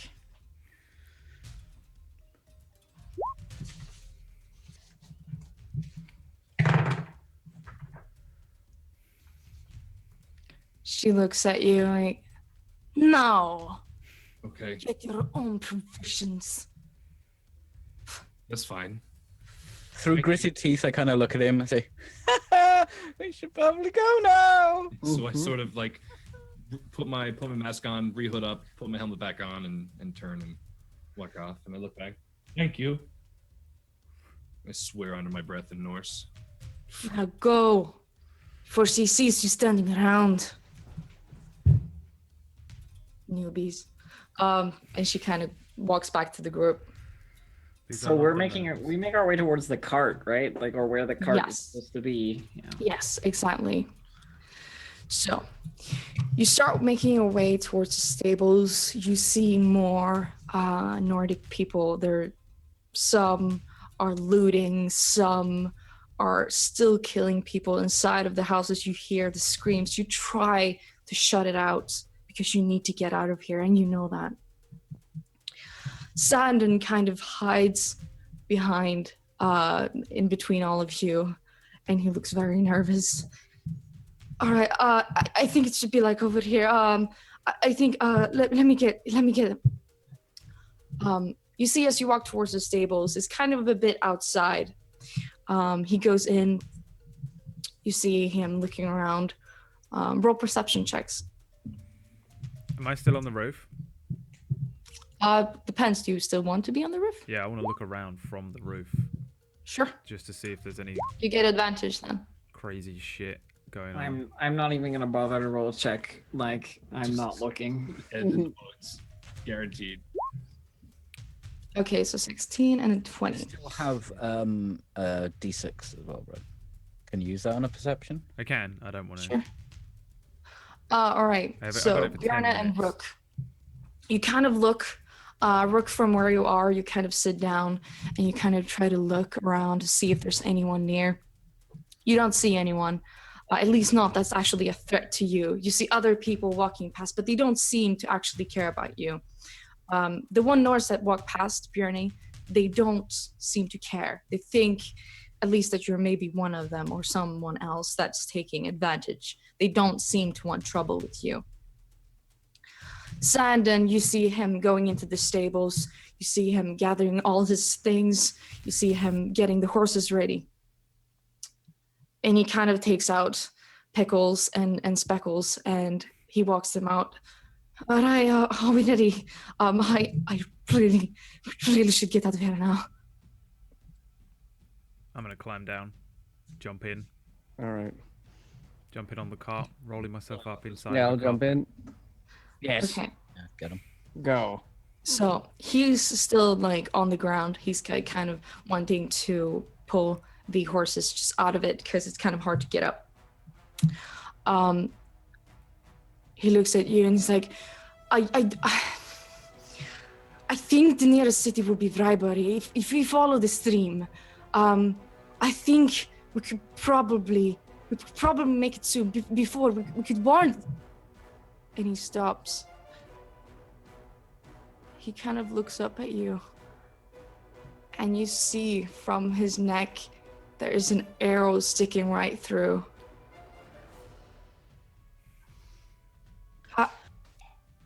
And you see how he kind of starts choking. He kind of reaches out for you like, and he kind of falls down on the ground. I look up the second I see him take an arrow to the neck, and is there an archer nearby? Is this something that we can like sort of perceive? Is this some sort of like crazy Legolas like long shot, or? You see kind of far away, you see several people with crossbows and arrows ready to pull. and you see especially one young boy who's sitting there with his arrow just loosened. And he looks up. I'm pushing Sandon's body and whipping the horses.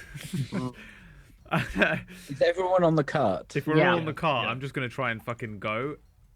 Everyone except Sandon. I'm pushing him off. Yeah, he's dead. Is the archers ahead or behind? They're behind you. Yeah, Behind, yeah. I'm pushing him, and I'm gonna try and Go! yeah. So like holding on to the back of the back of the cart and like kind of taking a knee and aiming my shield to the sky and trying to block any arrows that might be coming our way. Anybody close enough to Ash can probably hear her going, well, that's one, maybe another, maybe not, depends on like that kind of stuff, like to herself while she's just kind of like still head in the book, like not looking up at all. Okay, Rook, roll animal handling check because you've never driven a cart before. Bjorn, roll a dexterity saving throw. Oh dear. It's the bardic inspiration's not gonna help, but I'm using it. Oh. What is it? A D6 still? D6? Yeah, it's a d6. Oh my god! Come on, this is not You're gonna. so screwed. 5. Uh, I flick some of the gnomish spittle onto the back of the horse as I whip it incorrectly, and just take Sandon's seat in the front. All right, so, Rook, as you try to kind of take the reins, there are 2 horses. They're huge. You've never held a horse before in your life. You don't know how to do that. You kind of like start slapping it, and the horses just kind of look around, and then you see they're really panicky. One of them rears back. Oh Christ! It almost throws you off the cart. They're not moving. Not for now. I want to spin around and immediately just shout, "Does anybody know how to make the horses go?" Does anyone know how to drive this thing? Yes, I'll jump up, I guess, and just try to squint him away. And try to Okay. take Sure. Good. Bjarne, as you put your shield up, you see as all of the archers they prepare to shoot. You see the one woman that you charmed. She's looking angry. She knows.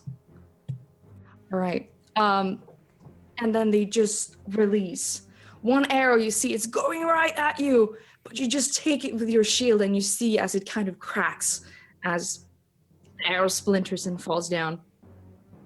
You're preparing yourself for another blow. You don't know how much longer you're gonna have be able to block those arrows. Right? So Sven, you're trying to take on the horses? Mm-hmm. Okay. I'm wondering if there's a sound that could help me, but I don't think there is. But no, yeah. They just use animal handling then? Yeah, animal handling. Let's go! I roll my eyes. I see these I idiots. roll my eyes and I shoot a gout of flame from my hand into the air above the horses, hopefully spooking them enough into running. Okay. As I see all these people panicking, I cast Speak with Animals. I've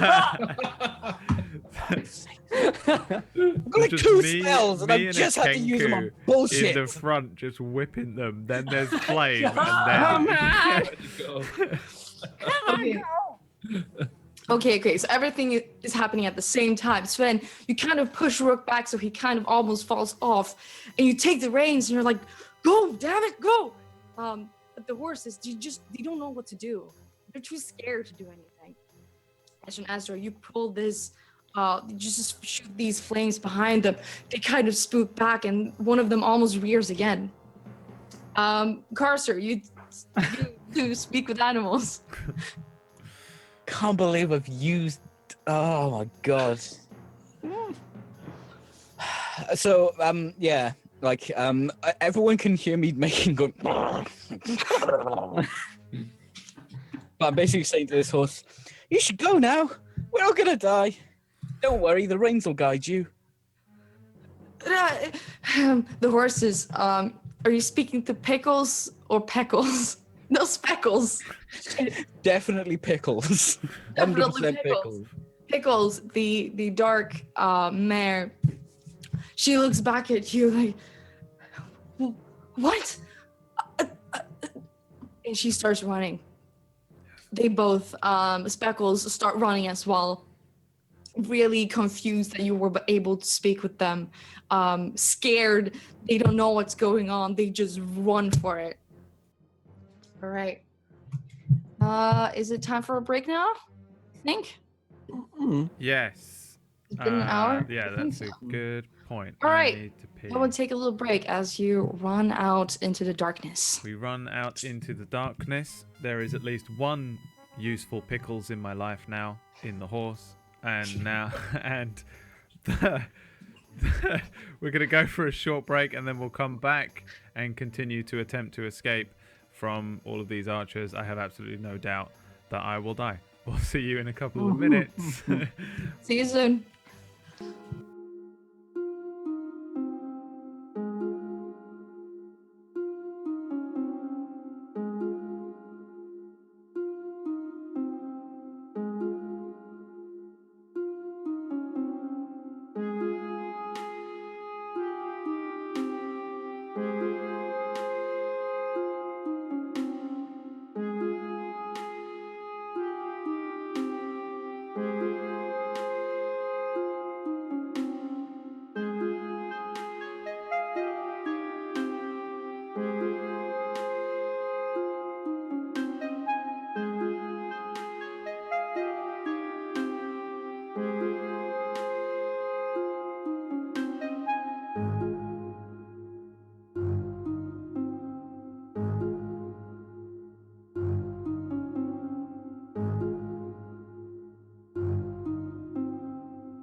Hello, everybody. Welcome back to Fimbulwinter.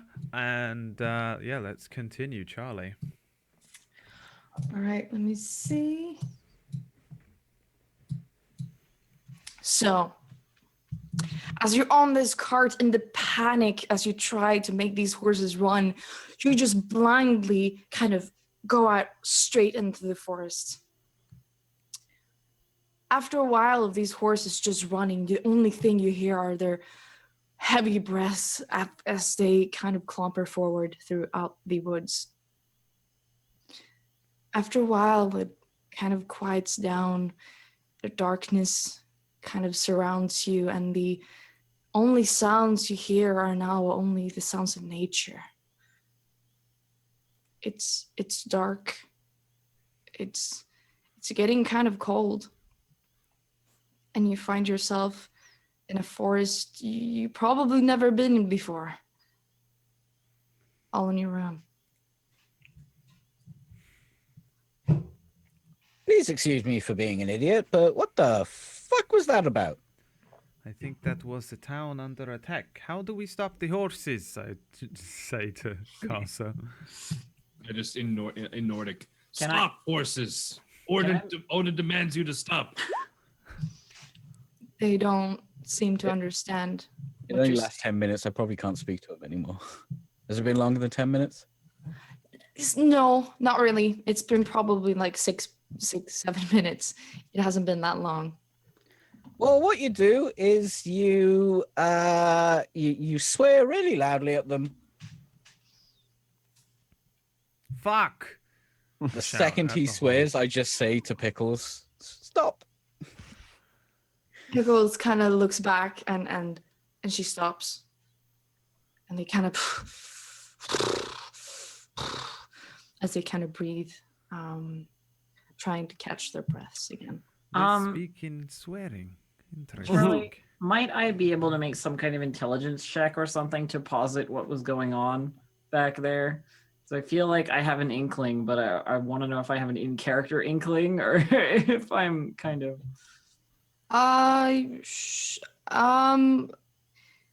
You could make, what are you trying to figure out? I mean, why were they there? And I think it may have something to do with the execution, but I just want to, like, I don't know if there's any specific skill that, like, sort of would allow me to do that in terms of, as a player, I could say, well, I think it's this, but...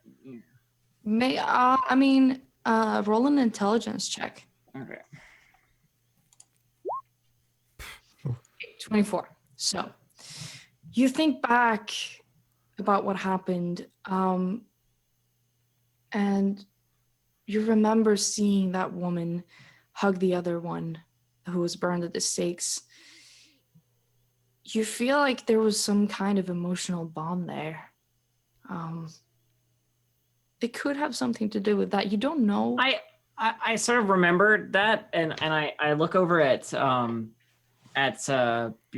Bjarn. Is it Bjarn? Yeah, Bjarn, and say, what was that thing that she said while she was burning? You remember it? I sort of scratch the side of my helmet again, as if I'm actually scratching my own chin. Should I say it? Hold on. Don't say it yet. And she digs through her bag, pulls out a book, and incants a phrase, and you can see like sort of this like light behind her eyes, like, ooh, okay, all right, say it now. I cast comprehend languages, by the way. For the duration, you understand the literal meaning of any spoken language that you hear. You also understand any written language that you see, but you must be touching the surface on which the words are written. The spell doesn't decode secret messages. Yeah, so like if it's a language and it's not like encoded, I will understand what this means when he says it. I cover my ears for the curse word. Jormungand skal de komen. All right. Okay. So, will the text come up in your book, or do you just understand it? Yeah, I just understand the words. Okay. As you hear this phrase, you kind of tug at these words. You don't understand them, but then as you take your magic, it kind of decodes it for you. It feels like you're scraping off dirt from the book as you kind of see the text come before you. But as the text reveals itself, it still doesn't make a lot of sense. Hmm. It just says, Jarmungand shall come. If I were to guess, I would say that they are either ahead of or part of this Jormungand thing. Is that like knowledge that I would have? Can I do a history on Jormungand Sure, or something like that? sure. Oh, not good. You think about it. You don't think you've ever heard it anywhere. Hmm. I mean, it's far to the north. Whatever they're talking about, it's going to be some Nilfheim thing. I think. I'm, in Hilaria. What does the phrase mean? It means the Jormungand are coming or will come. Jormungand. Can I do a history check or a religion check on? Sure. Can I nudge Sven and just say, what the heck are they talking about? Okay, religion of 15. You think back about your time and your life in Midgard. You think back about all the stories they told you. But as you think of Jormungand, you don't remember. You remember something about maybe a dragon, maybe. You don't know. You don't think it was, but could be something like that. Okay. The fact that I don't really know, I'm not sure what it means. Maybe it's the name of that warband or that group of people. It's possible. It's possible. Well, They definitely knew each other. That band and the witch that was burned, I mean. it's very possible. No, they definitely did. How are you so certain? I mean, I watched the one you didn't see, the one the one in charge, the one who we spoke to briefly. Hold the body. That wasn't the one. The okay, different. red-haired woman who came forward. Oh, that okay. was not the one. The black-haired woman with the big burly things. Okay, That was the one who came forward. The one in The one they listened to. the one in the armor and the black hair. She held the witch like they were close.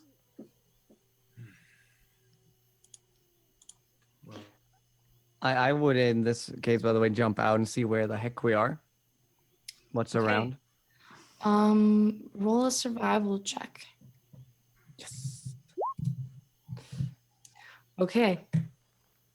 So as you're all sitting around hearing the slow breaths of the horses, you hear animals kind of in the distance. You look up, you see stars, but otherwise than that, it's dark. But Sven, your eyes being so attuned to nature, you look down, you see you're kind of on a road, maybe, an old one. Probably hasn't been used in a long time. You don't see any landmarks of any sort, but you remember hearing something that the cart driver that got shot, he said something about a stream, that it would lead somewhere. You don't remember where. And as you kind of remember this, you try to listen. You try to smell for water. And you think you hear a trickle of maybe a stream to your right. A little bit far, but not that far. And that's what you get. I'll head back because I assume I jumped down, walked a bit, and I'll head back.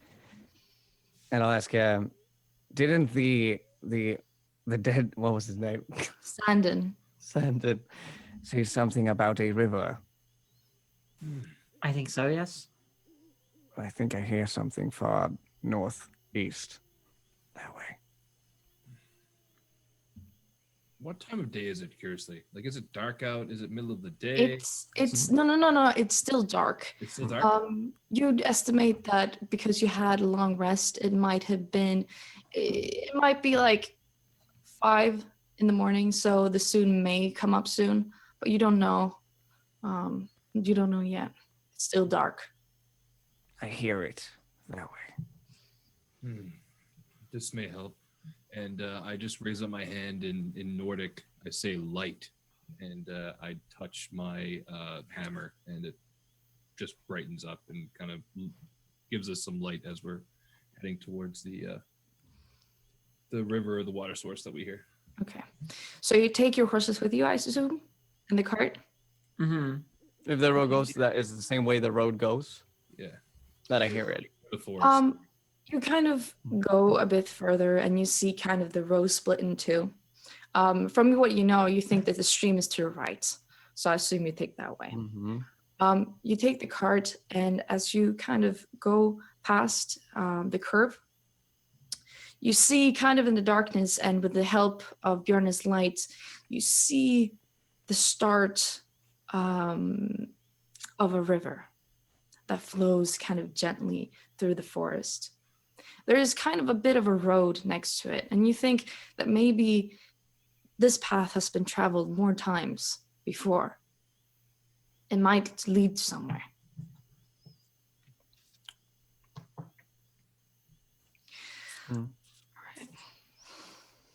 Okay. Is Sven leading the way too, curiously? Or are we still on the...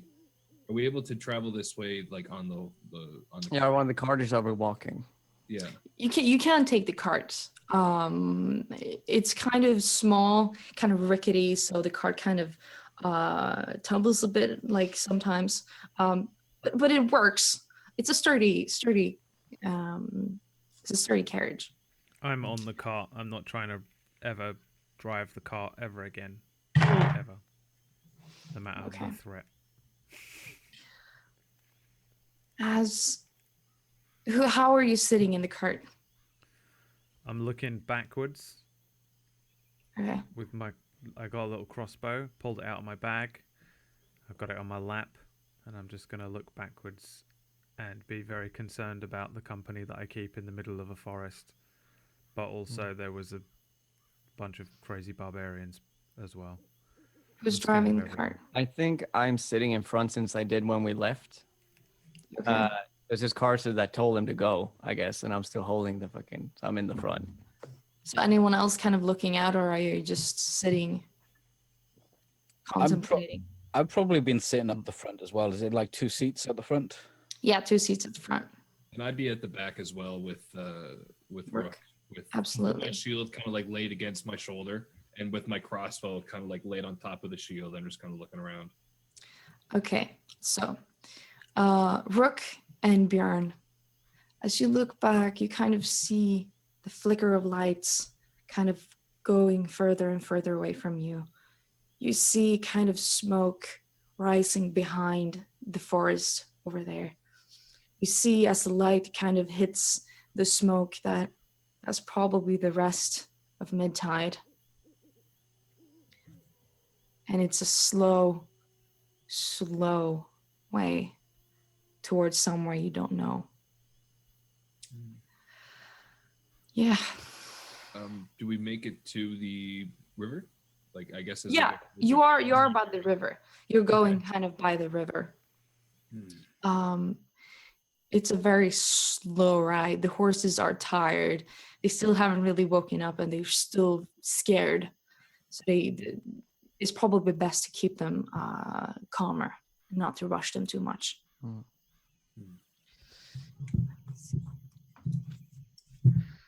Right. Are we like walking alongside of this river? Like, You're on the cart going by the river. okay, along the river. Okay. Are we going with the river or against the river? You're going with the river. Okay. So let me see. All right. So maybe after 2 hours, you see as by the horizon, you see the sun start going up.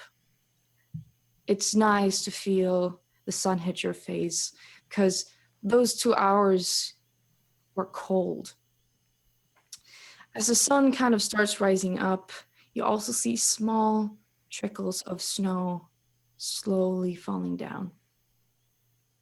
It's pretty, but you've all probably have more to think about than to think about the beautiful landscape in front of you.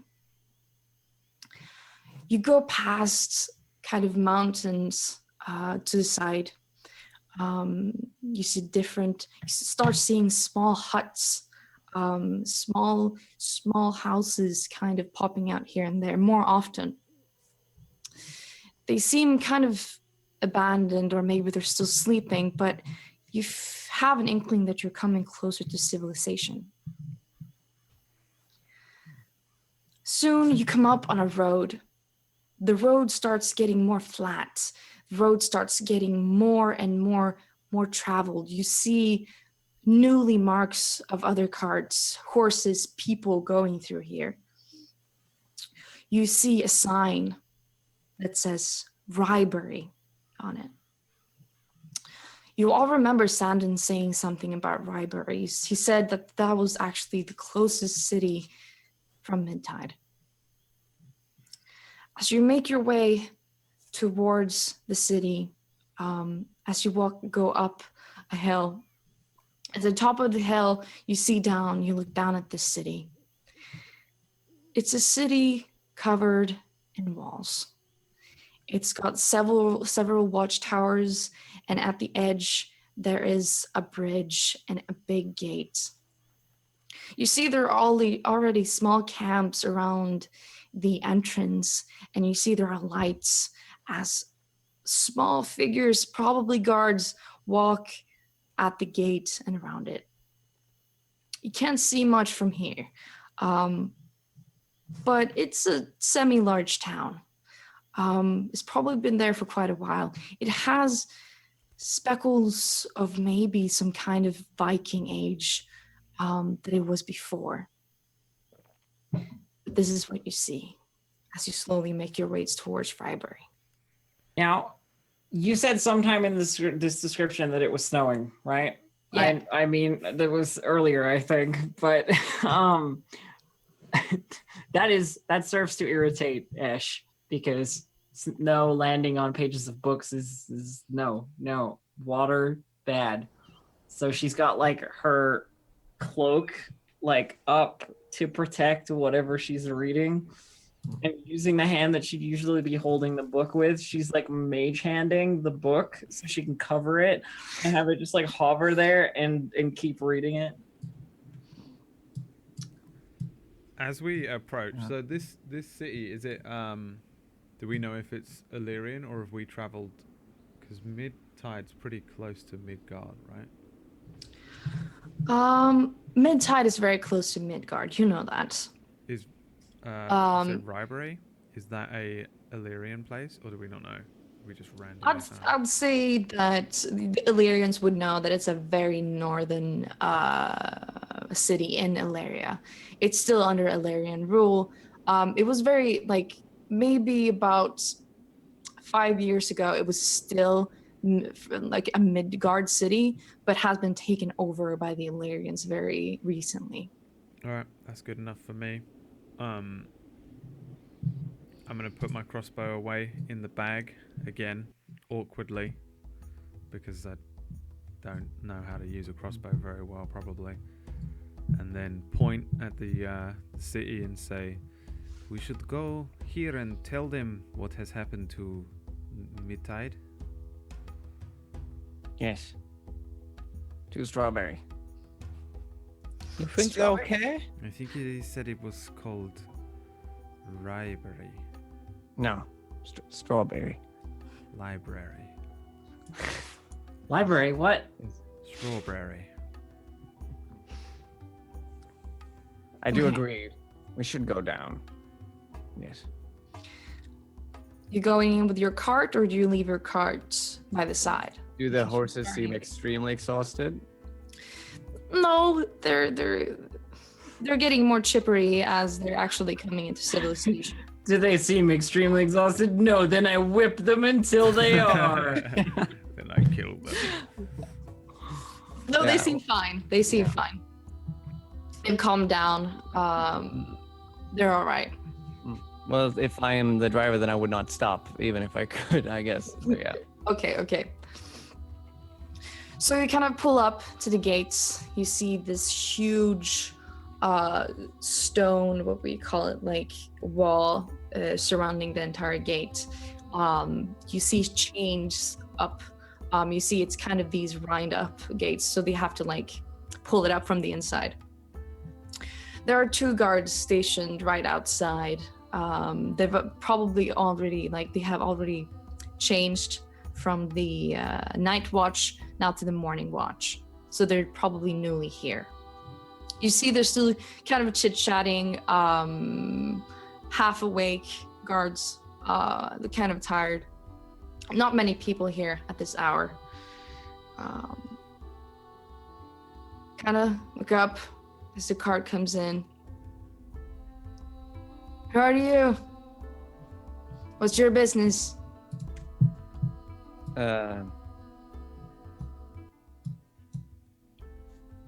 Okay, God, Jesus. What was the town we were in? Ryberry. No, before, sorry. Oh, Midtide. Midtide. Was it? We are arriving from Midtide. There was recently an attack upon the city. And we need shelter for the day, I guess we could say. And Dale. What did you say about Midtide? Attack? Midtide has been destroyed. There's nothing left. Everyone's dead. What? Not everyone. There was a girl and her mother hiding in the tavern. She might still be alive. Presumably 2 people still left. There are 2 people still alive. Everyone else is dead.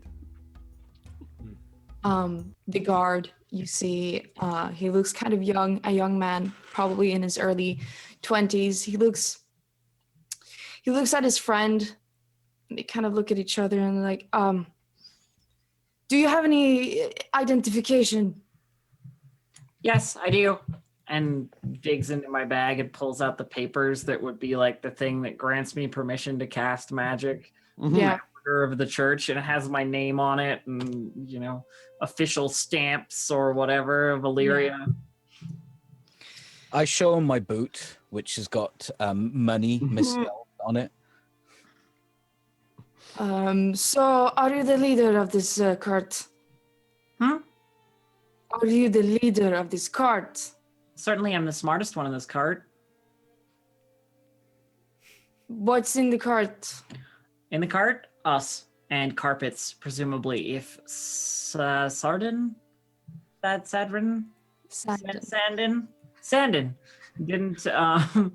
didn't remove them, and I don't think he had a chance as he took an arrow to the back of his neck. Do you have permission to sell them? We don't want to sell them. We used the cart to escape what was otherwise a massacre. You can have the The cart. cart is inconsequential. You can have the cart. And the carpets. Just please let us in. He kind of looks over all of you. Why should I let you in? I have no reason to trust you. Because if you don't, we may die of exposure, and we have messages to bring about a warband or something of that sort ranging its way up here to probably also attack you. Roll a persuasion check. Oh, good.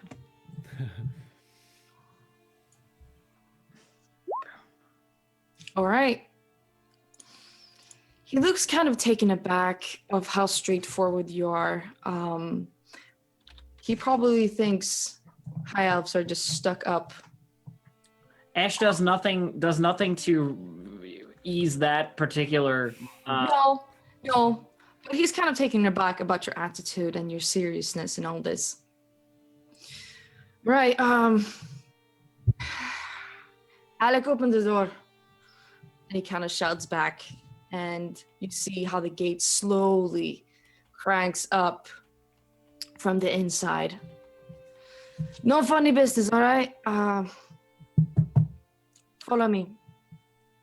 Very well. He kind of starts walking with the cart inside. I take my metal helmet off and clip it to my side. Is your ale strong here? Let me tell you, it's stronger than anything else you've tasted in Illyria. I turn to Rook. Just you wait. Even though those Norse bastards, they are crazy, but they make good ale. All right. Stronger than anything in Illyria? What about acid? That's probably stronger, depending on what we're quantifying as strong. Even stronger than acid, I think. He looks at you. Elves. And you are led into the city. As you look, and Ash sort of continues to talk to herself like, strong is such a... It's not a concise adjective. Goes into her own K-hole. It spirals down. Like, strong could mean anything. and you are led into the city.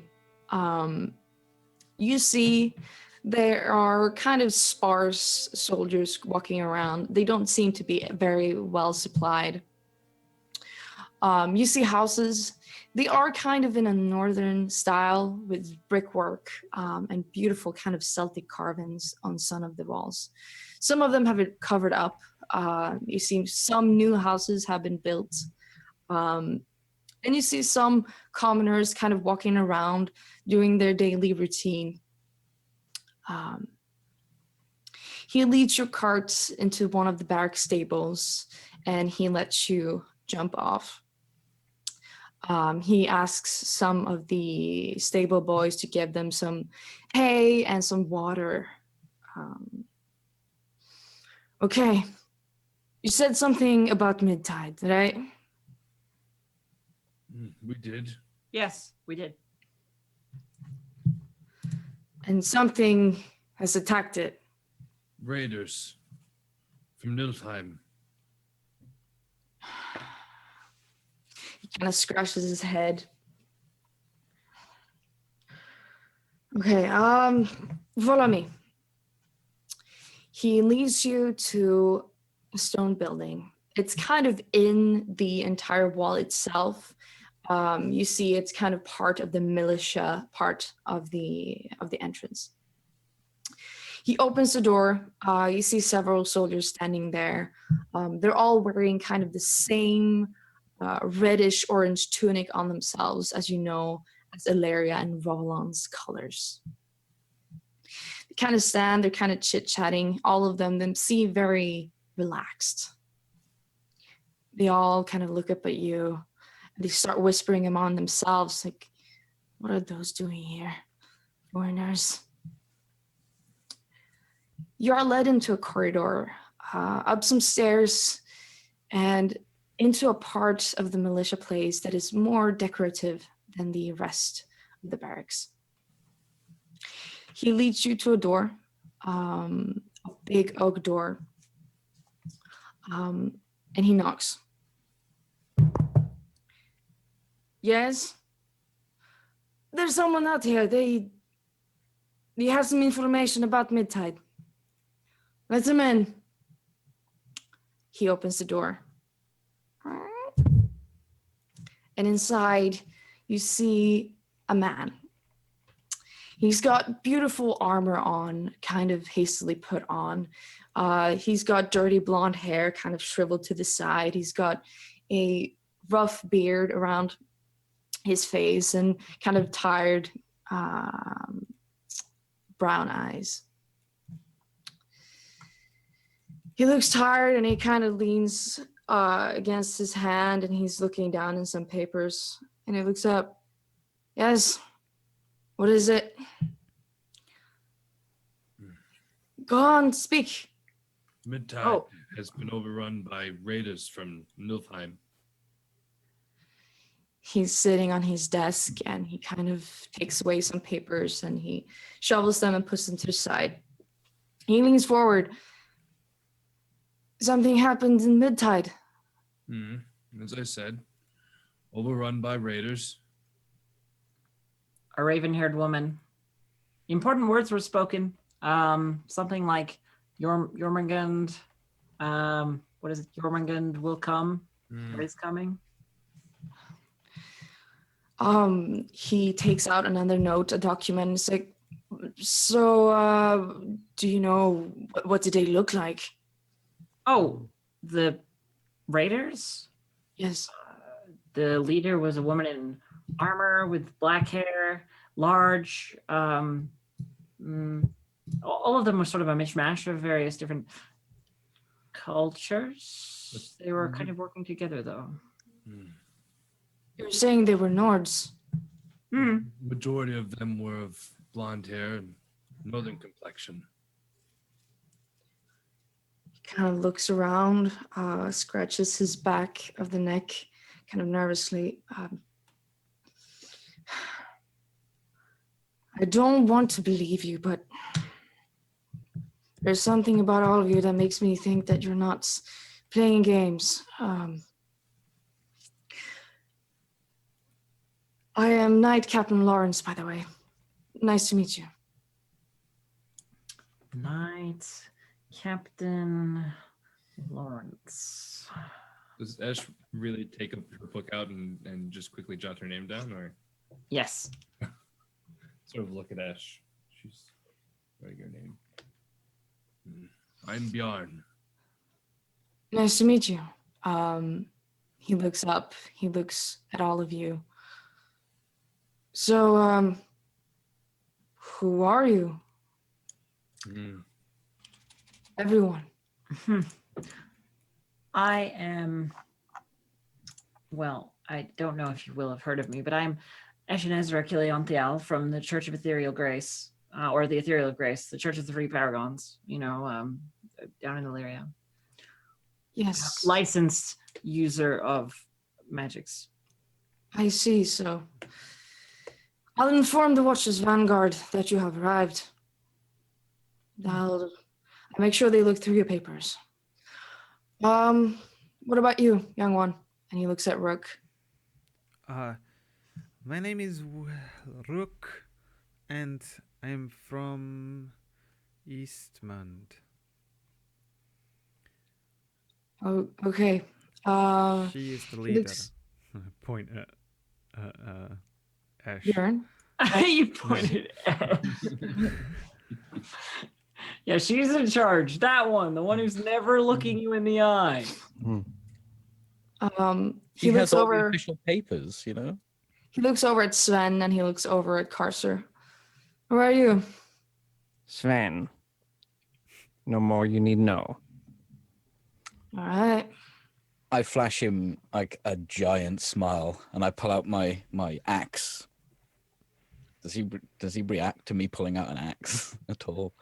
He kind of stares at you, and as you pull out his axe, you see he's got a sword by his desk leaning. You've never seen a sword that beautiful. You can only see the top of it. He kind of picks it, and he kind of looks at you like, maybe you shouldn't do that. I bring the axe down, I put it between my legs, and I play like a double bass, and I cast prestidigitation to light up the bass as I play it, each note. And as I strum each note, it looks like the waves of the note are going out in the colors, in different colors. He kind of looks at you. He kind of drops his sword, and he's just like, "So you're kind of some kind of circus, I suppose, maybe." I think it would be more fair to call us a group of refugees, basically. Well, not escapees. That's more of a, if we had escaped from somewhere we were supposed to be, but more travelers seeking help here and traveling together for mere convenience, because if we didn't travel together, then traveling separately would probably end our lives a lot faster. In fact, Okay, I if get I'd it. gone by myself, the chances that I would have been alive are probably something like 1 in Silence. 287. We call this the K-hole. All right. I don't know. I kind of like circus. I will send ravens to Roland and tell them about this right now. We must inform Fort Home. It's by the Solar Summit. If there is actually an attack going on, I'm going to need every single woman and man I have in this city. Yes, good luck with that. They're rather big. They are very big and quite scary. I mean, the stone wall will help, certainly. Do you have a wall? Yes. They weren't that big. Lots of them, though. I have been undersupplied for I don't know how long. Anyway, I don't know why I'm telling you this, but since you're already out here, you seem to be able to carry yourselves. Could you get this message to Fort Home as fast as you can? I will supply you with everything you need for the journey. It might just be 2 hours on horseback. The Solars would be in great debt to you if you do this. I'm literally going to look so indecisively around at everyone else. I have 100% stopped listening. Gone. Ever You're still muttering. ever since I was like told to be quiet, I am like, it looks like I'm researching something, like looking for something specific, like pulling out one book, looking at it and being like, no, like pulling out another one and whatever is going on. But I'm definitely not paying attention to what is happening now. Are the Solars the same as the Vanguard? No. So, from what you know, the Solars are the militia of Ilaria. The Watchers Vanguard are also a part of the militia, but they're more connected to the church. They are primarily out for the magic users. So they're not Solars are actually a part. Just Exactly. the standard army. Exactly. I will give you a letter of recommendation. And he kind of looks down and he looks down through his notes and he gets a document and he kind of scribbles something down and puts a stamp on it. Here, take this. If you show this to Lieutenant Harmon, she will let you in. And they will secure your supplies and you will be rewarded. I'll take it and then hand it to Esh. And Probably say, as I was gonna go and grab it. Wait, what did you hand to me? the letter of recommendation. Oh, so I'll you hand stick it to out, you. Yeah, you like stick it out in front of my face and I like reach out and take it, open it up and all right. Yeah. Okay, she says all right. I've got nothing better to do, so Wait, what are we doing? you just I don't know. Oh my God. Are you sure you can get this message? No, of course. Yes, message. Yes, of course. Payment. He Lord. cut one in half by himself. I think we will be fine on the road. I never done nothing. You are free to go through the military supplies if you wish, but it's of big importance that you go with most haste.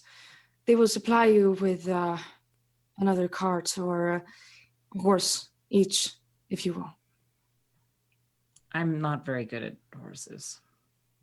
I am. Yes, only he can do the curse words to the horses to make them move.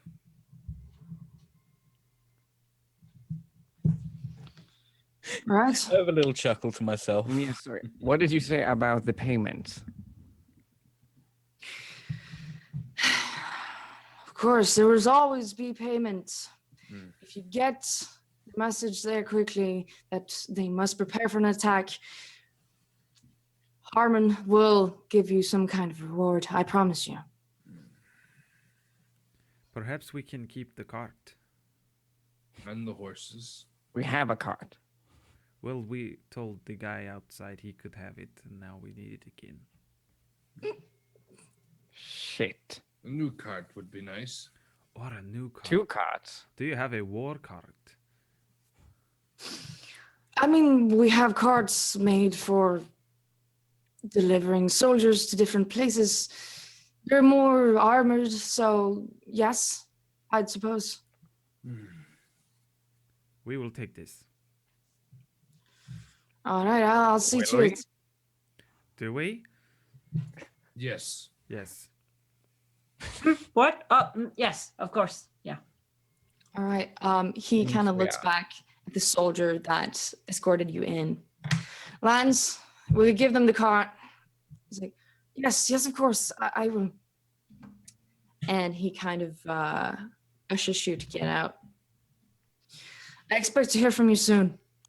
Good luck. And to your defense, good luck.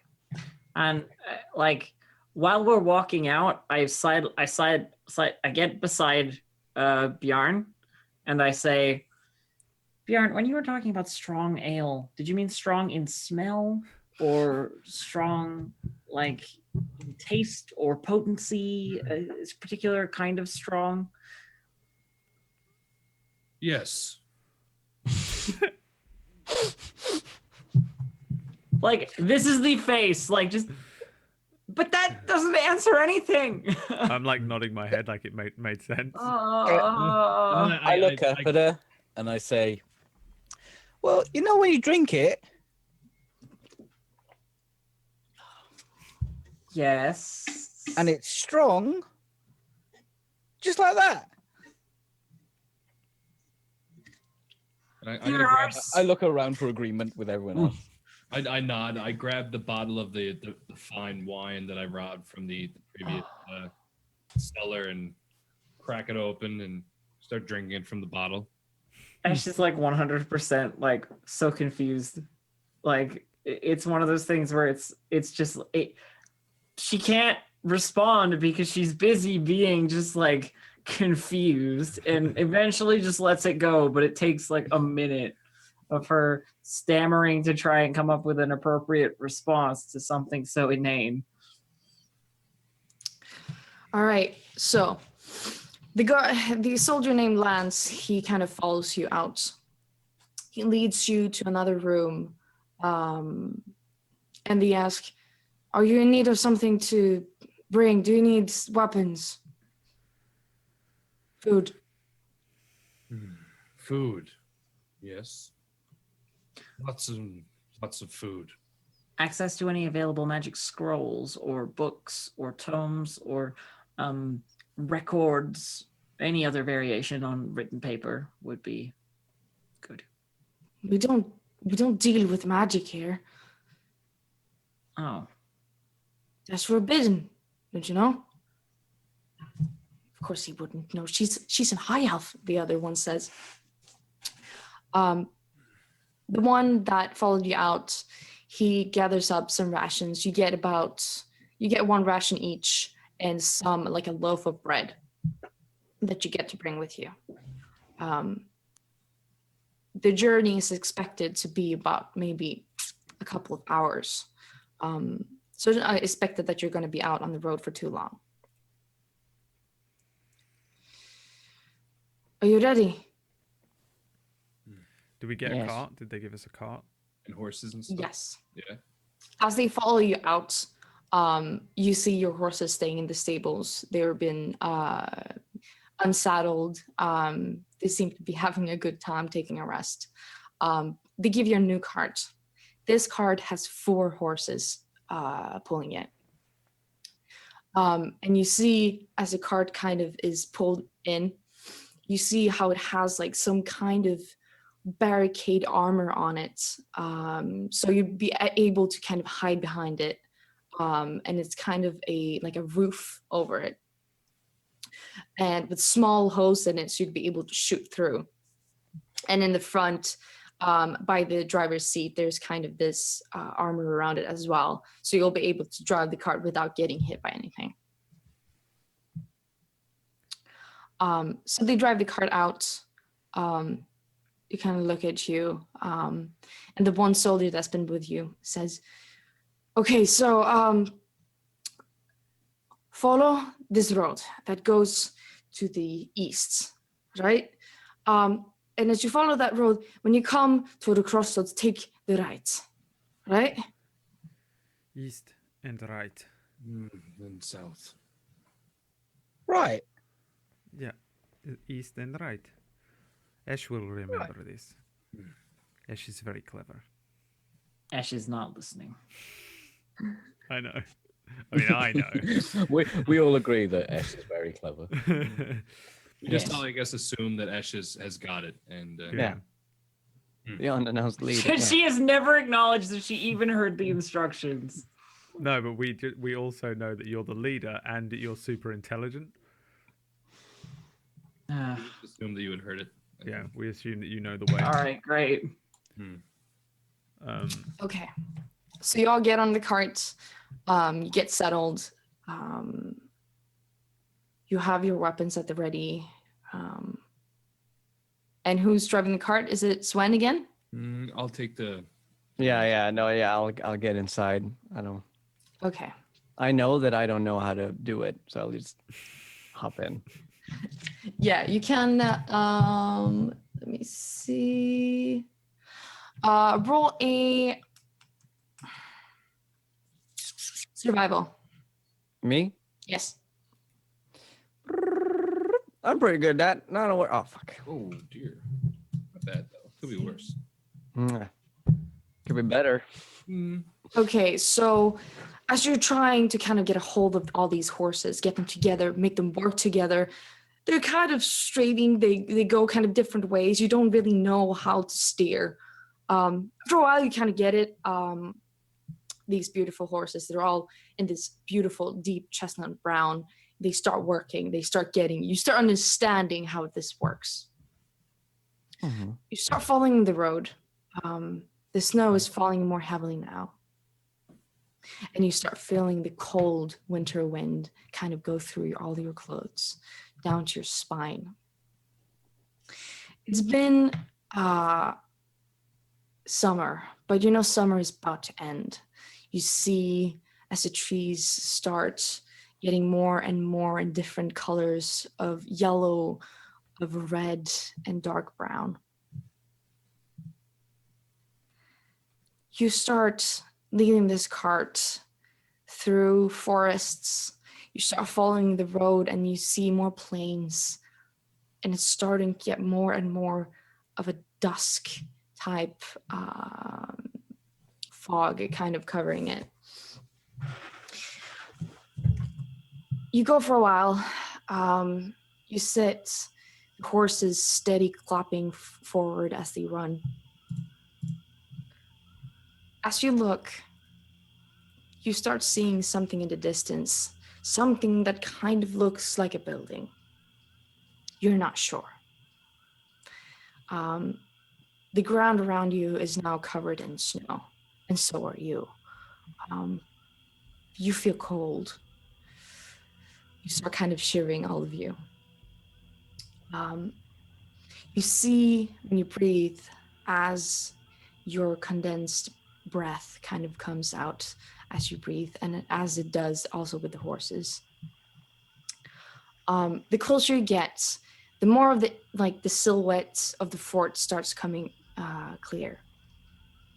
You see kind of this fort, you see a huge building in the front, kind of like a tower. It's also made out of stone, kind of this Viking type style. It's kind of this outpost by the border. There's almost nothing near it. And you imagine if you sit on top of that tower, you'd probably be able to see out over Midgard even. It has several towers. It's not too big, but it's enough to keep about maybe 100 soldiers. But as you kind of come closer, you don't see any lights. You don't see any torches. Roll perception checks. I refuse to perceive. Oh, Jesus. Oh, Jesus. I should have. Okay, 15. Me and Carter are not even looking. We're talking about what we're going to name the cart. I vote for Cardi McCardface. Cardi McCard face. Please call it that. Or Harambe. I'm pretty sure that was high on the list. Okay. Millennium So, Falcon. The Right. Millennium. and Sven, you get this feeling that there's something wrong. You don't hear anything. You'd expect to hear some kind of work going on or someone speaking or something being done. But there's only the sound of your own breaths and the horse's slow clopping. As you come closer, you see the fort gates. They're open. You see cracks in them. You see kind of as ice spirals up on the broken doors. And that's where you stay with your horses. You can't go through with your cart there. You'd have to hop off to actually go inside. Once again, is someone in front with me? I didn't quite get that. I was Bjarne. sitting up front as well, yeah. Yeah, okay, so it's you and me. Well, then I'll turn to Bjorn. Well, you hear that? I look around. We're right, Charlie, we're right at the gate, right? You said? Yes, you're right at the gates. Any guards or anything? You don't see anyone. Okay, I hop down and look up at Sven. 1 second, I'll knock, and I track up to the gate, and I use my gauntlets and. The gate is open, like it's been split in the middle, and you see kind of these ice spikes on the corners of the last remaining parts of the door. So I You grab know, my you can't. shield, and I push it. Try to open the doors, even though it's like all frozen. Okay. So you kind of push it open, and it goes open. You see small splinters of wood kind of falling down as you do, small bits of ice kind of falling as well. You kind of open it with a creak against the snow. As you look into the fort, you see in the courtyard like statues, maybe 50 of them, all of them in different positions. You look closer, and it's like if they were frozen in time. You look closer, you see men and women, they have their weapons drawn. Some are covering their faces, but a glistening sheet of ice covers their bodies. It sparkles in a beautiful blue in the night, like as the sun kind of hits them. There's no blood. There's no sign of what could have done this. Bjorn, what do you see? It's best if you come look for yourself. I hop down off the back of the cart and walk over. Me As too. I'm hopping Same. down, I'm going, what the hell's a Millennium Falcon? I think that's what we call this. Huh? I hear the word millennium. I don't know what it means. But a falcon is cool. Falcon's one of them fish, isn't it? Falcon is a bird. I am named after Yeah, a the bird. fish in the air. Skyfish. Like a rook. There is like an imperceivable sighing noise from Ash at the fish in the sky. But I come over to where Bjarne is and look in, and I guess I see the same thing. Can I make like an Arcana check or something? You can make an Arcana check if you want.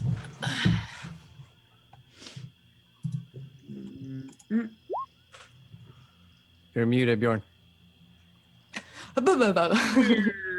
Okay, I'm gonna do a religion check on the statues. I want to see if they're either new gods, old gods, or not related to anything religious at all. Okay. Eshin Ezra, as you look upon these statue-like things, you kind of look closer, especially at one. You see a young man kind of pulled back, and he's covering his face with his sword drawn. Uh-oh. Uh-oh. Is this me? Am I even still streaming? Did I just KO everything? Well, if we're still streaming, I apologize, and I'm gonna try and work out where they went. If we're not still streaming, we'll I don't know. Let's try and figure it out. Jesus is dead.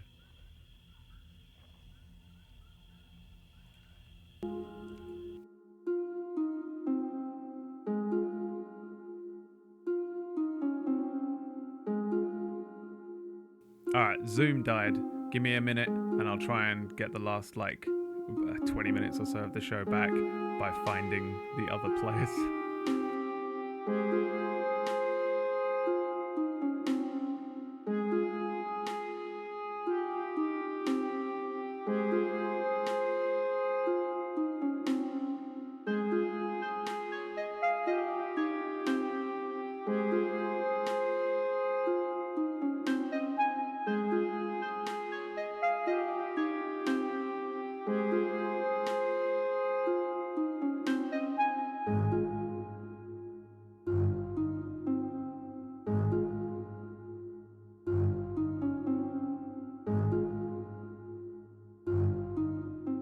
Restopped. Alright, we're Okay. back. Everyone is in the wrong positions, but we are at least back. Actually, Charlie's in the right place.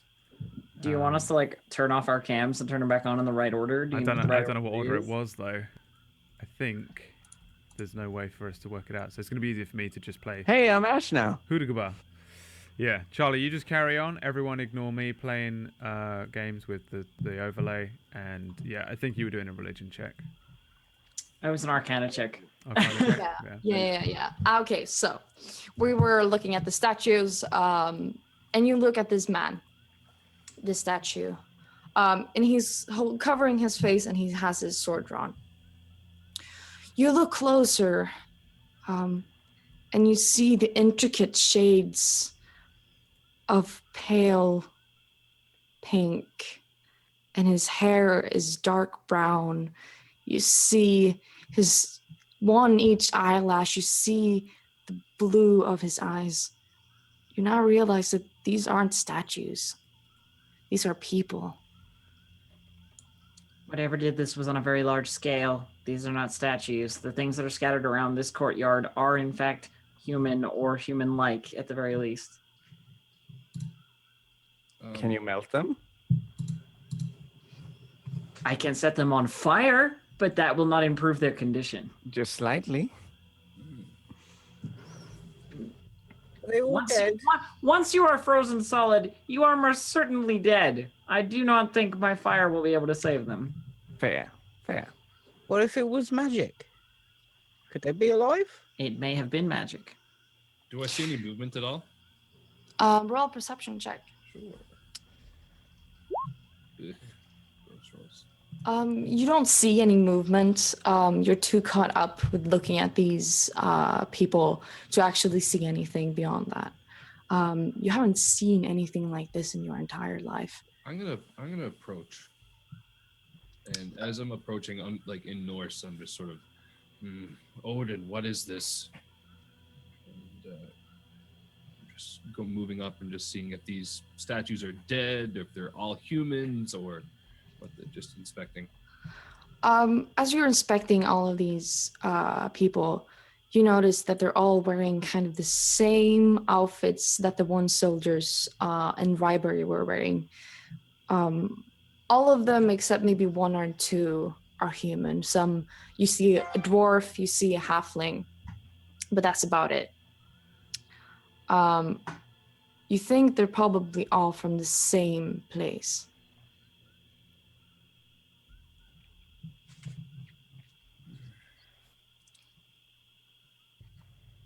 Has everybody like? I look behind me. Like, has everybody I've stepped through the doors and I'm like looking around the courtyard. sort of? You're wondering where everybody else is. Yeah, no, I'm inside as well, looking around. Okay. Yeah, I'm gonna just straight up approach the statues. Okay.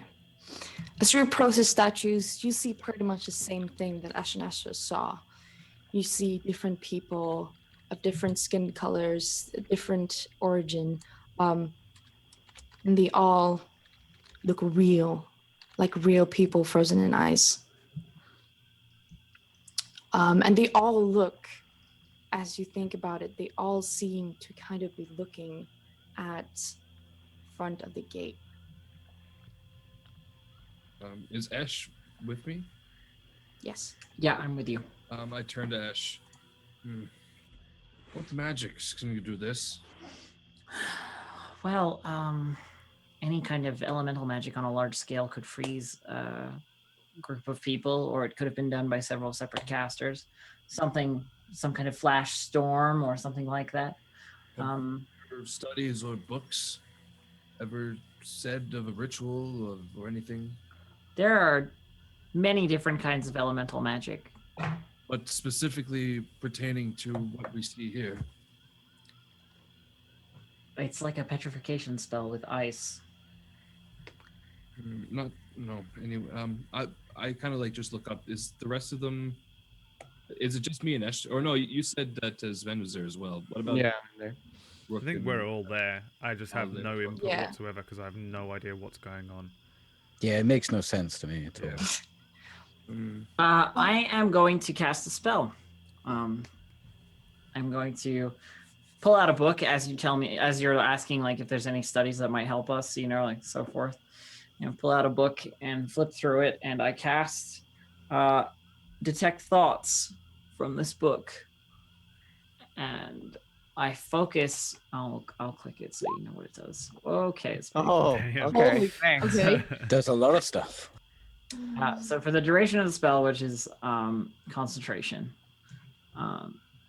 or a minute or whatever, you can focus your mind and basically like read the thoughts of a creature nearby to you. Mhm. And the longer you focus, the deeper in you can go, sort of thing. And I am going to try and read the thoughts of one of the statues, quote unquote, like the frozen people, to see if they're like still thinking, like still alive in any way. Okay. As you kind of cast this spell, you feel as your view of everyone around you kind of expands. You kind of hear the small tickling of thoughts from your friends, but you don't care about those right now. You try to focus at the statues, but all you feel is just a dead silence. But as you kind of turn around and your vision kind of seeps through, at the corner of your senses, you hear something in your mind. Shit, I think they saw me. And as you hear that, you hear kind of a creak. And you all look. to the side. Without turning, I sort of go, someone's watching us. Crack. Then, Exactly. You hear a crack. And you look to the side. And kind of behind, like a barricade, you see a woman sitting with a crossbow. She's got dark, tan skin and beautiful black hair kind of falling. She's sweaty and she looks scared, and she's holding this crossbow with all her might. She's wearing kind of the same armor that you saw Knight Captain Lawrence wear, but less ornate. And she kind of just stares at you. I turn around towards her and I walk towards her, but like with my hands raised. The universal sign of I'm not going to hurt you, and I say, we have a message we were supposed to deliver here. Who are you? What are you doing here? Riders from Knight Captain, what was her name? Lawrence. His name? Lawrence. His name? Lawrence. Or Lawrence. One of those. Lawrence. Lawrence. Knight Captain Lawrence I wrote it down somewhere, but I don't have that book to hand. Horns. Did he send you? Yes, here. I take out the letter of recommendation, basically, to prove it. Okay, she kind of leans in and she looks it over. Oh, okay. She kind of puts her crossbow down and she kind of looks back and it's like, it's all right, you can come out. And you see about 3 more soldiers kind of slowly crawling forward from behind the barricade. I don't know what happened. First we heard something at the gates, and then there was just a flash. We couldn't even hear their screams. It was too quick. Certainly magic, then. She looks at the soldiers that are left. You see some of them, they're kind of still shaking. I'm Lieutenant Harmon. I commanded this fort. This fort is lost. There aren't enough of you left. Fall back to the city. I swore to protect everyone here. You can't protect them if you're dead. Take them back to the town. They'll be protected there. I don't know. I think I saw something big. And one of the soldiers, they say, it was a creature. It had a great axe. It just kind of it hurled it at the gates, and then it opened. And everything turned ice. It was so cold. Can I do a check of some kind for large creature with an axe strong enough to break the gates and cold? Sure. Like, in terms of a research, like, what is that? Arcana? History? Oh, I'd say history, actually. 26. Okay, 26. You kind of think about it. You kind of take in consideration everything you've heard. Could be some sort of frost giant, maybe, but you're not sure. It would be very weird for them to be this close to civilization. I don't say anything to them, but I turn to look over my shoulder at the party and give them a nod, like I figured something out.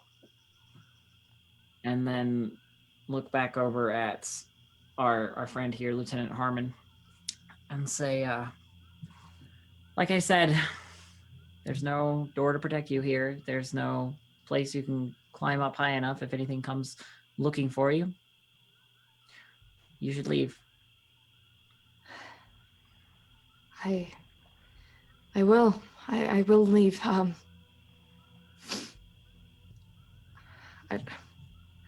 don't. She kind of looks to her soldiers and she kind of ushers them to follow her outside.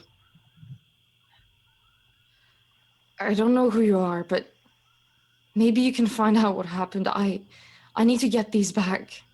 Lieutenant, you don't need to go immediately. What I mean is that we're going to head back there because, well, we were told to deliver a message to a place that is now a ruin. So we have a cart. We can take you back there. Hang on a minute. I'd like to know what the bloody hell's been going on in here. I'll fill you in once we're sitting on a cart headed back to our destination. Time is of the essence. The creature is still here? I'm gonna ask to the soldier that mentioned it. I don't know. I did have time to see it a lot, but it could be. I don't know. We hid, and I couldn't hear it anymore. I don't know. Are there any tracks or anything around that, apart from these people? Is there any other evidence that there was? You can roll an investigation check. Anyone who wants to look closer and to see if they can find anything. That's not going to be great for me.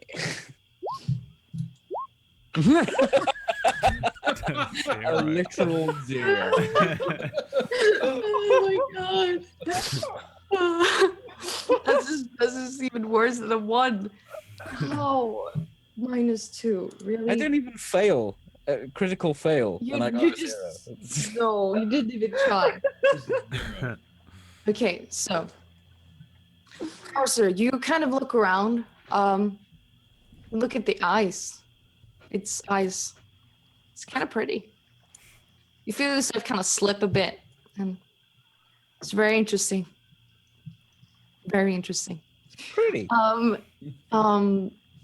Bjorn, you look around. You don't especially see something. And you see Shremen, he's got something. Shremen, you feel, you can kind of smell, you have it in your senses as an animal. You feel something big kind of close by. You walk outside. You see some kind of tracks leading just outside. These are big footprints. Something big must have left these. You see on the ground, you see a spot where there is no snow. And in the middle, there's a small gem. I'll go forth and pick it up or investigate. I'll look at it at least. Okay. You look at the gem.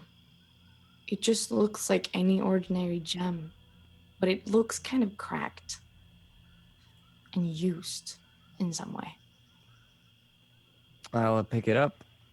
I'll take it and I'll walk back to the rest of the group then. I found this. Does anyone recognize it? I'm still staring at the ice, mesmerized. Especially towards the guards, because I would assume they would know what it is, if nothing else. But also in front of the whole group. So I've never seen that before, one of the soldiers says. And Lieutenant Harmon, she says, I don't know about magic. Ejin Ezra, you kind of look at this gem. You don't feel any magical presence in it, but you feel that maybe there has been one. And there are components required for certain spells, things that can be used to capture or channel or any manner of thing. A gem is often a container. Exactly. If you stand there in the middle of the courtyard, you think you hear slow steps outside. And as you look up, you kind of see how a shadow goes over the entire courtyard. And it goes up to form a head shape. You look up and you see something very big outside looking down at you. Probably the second that I noticed this large shape kind of peering over the walls, I just sort of casually grabbed my helmet that was buckled to my belt and put it on and grabbed my shield and put it up front and grabbed my warhammer and just kind of like loosen my muscles a bit and just walk forward towards the wall. And that's where we'll end it tonight. Jesus Christ, he's gonna die. I'm dead, yeah. Didn't tell anyone or anything. He just walked at it. You nutter. You're a crazy person. Well, First GM session.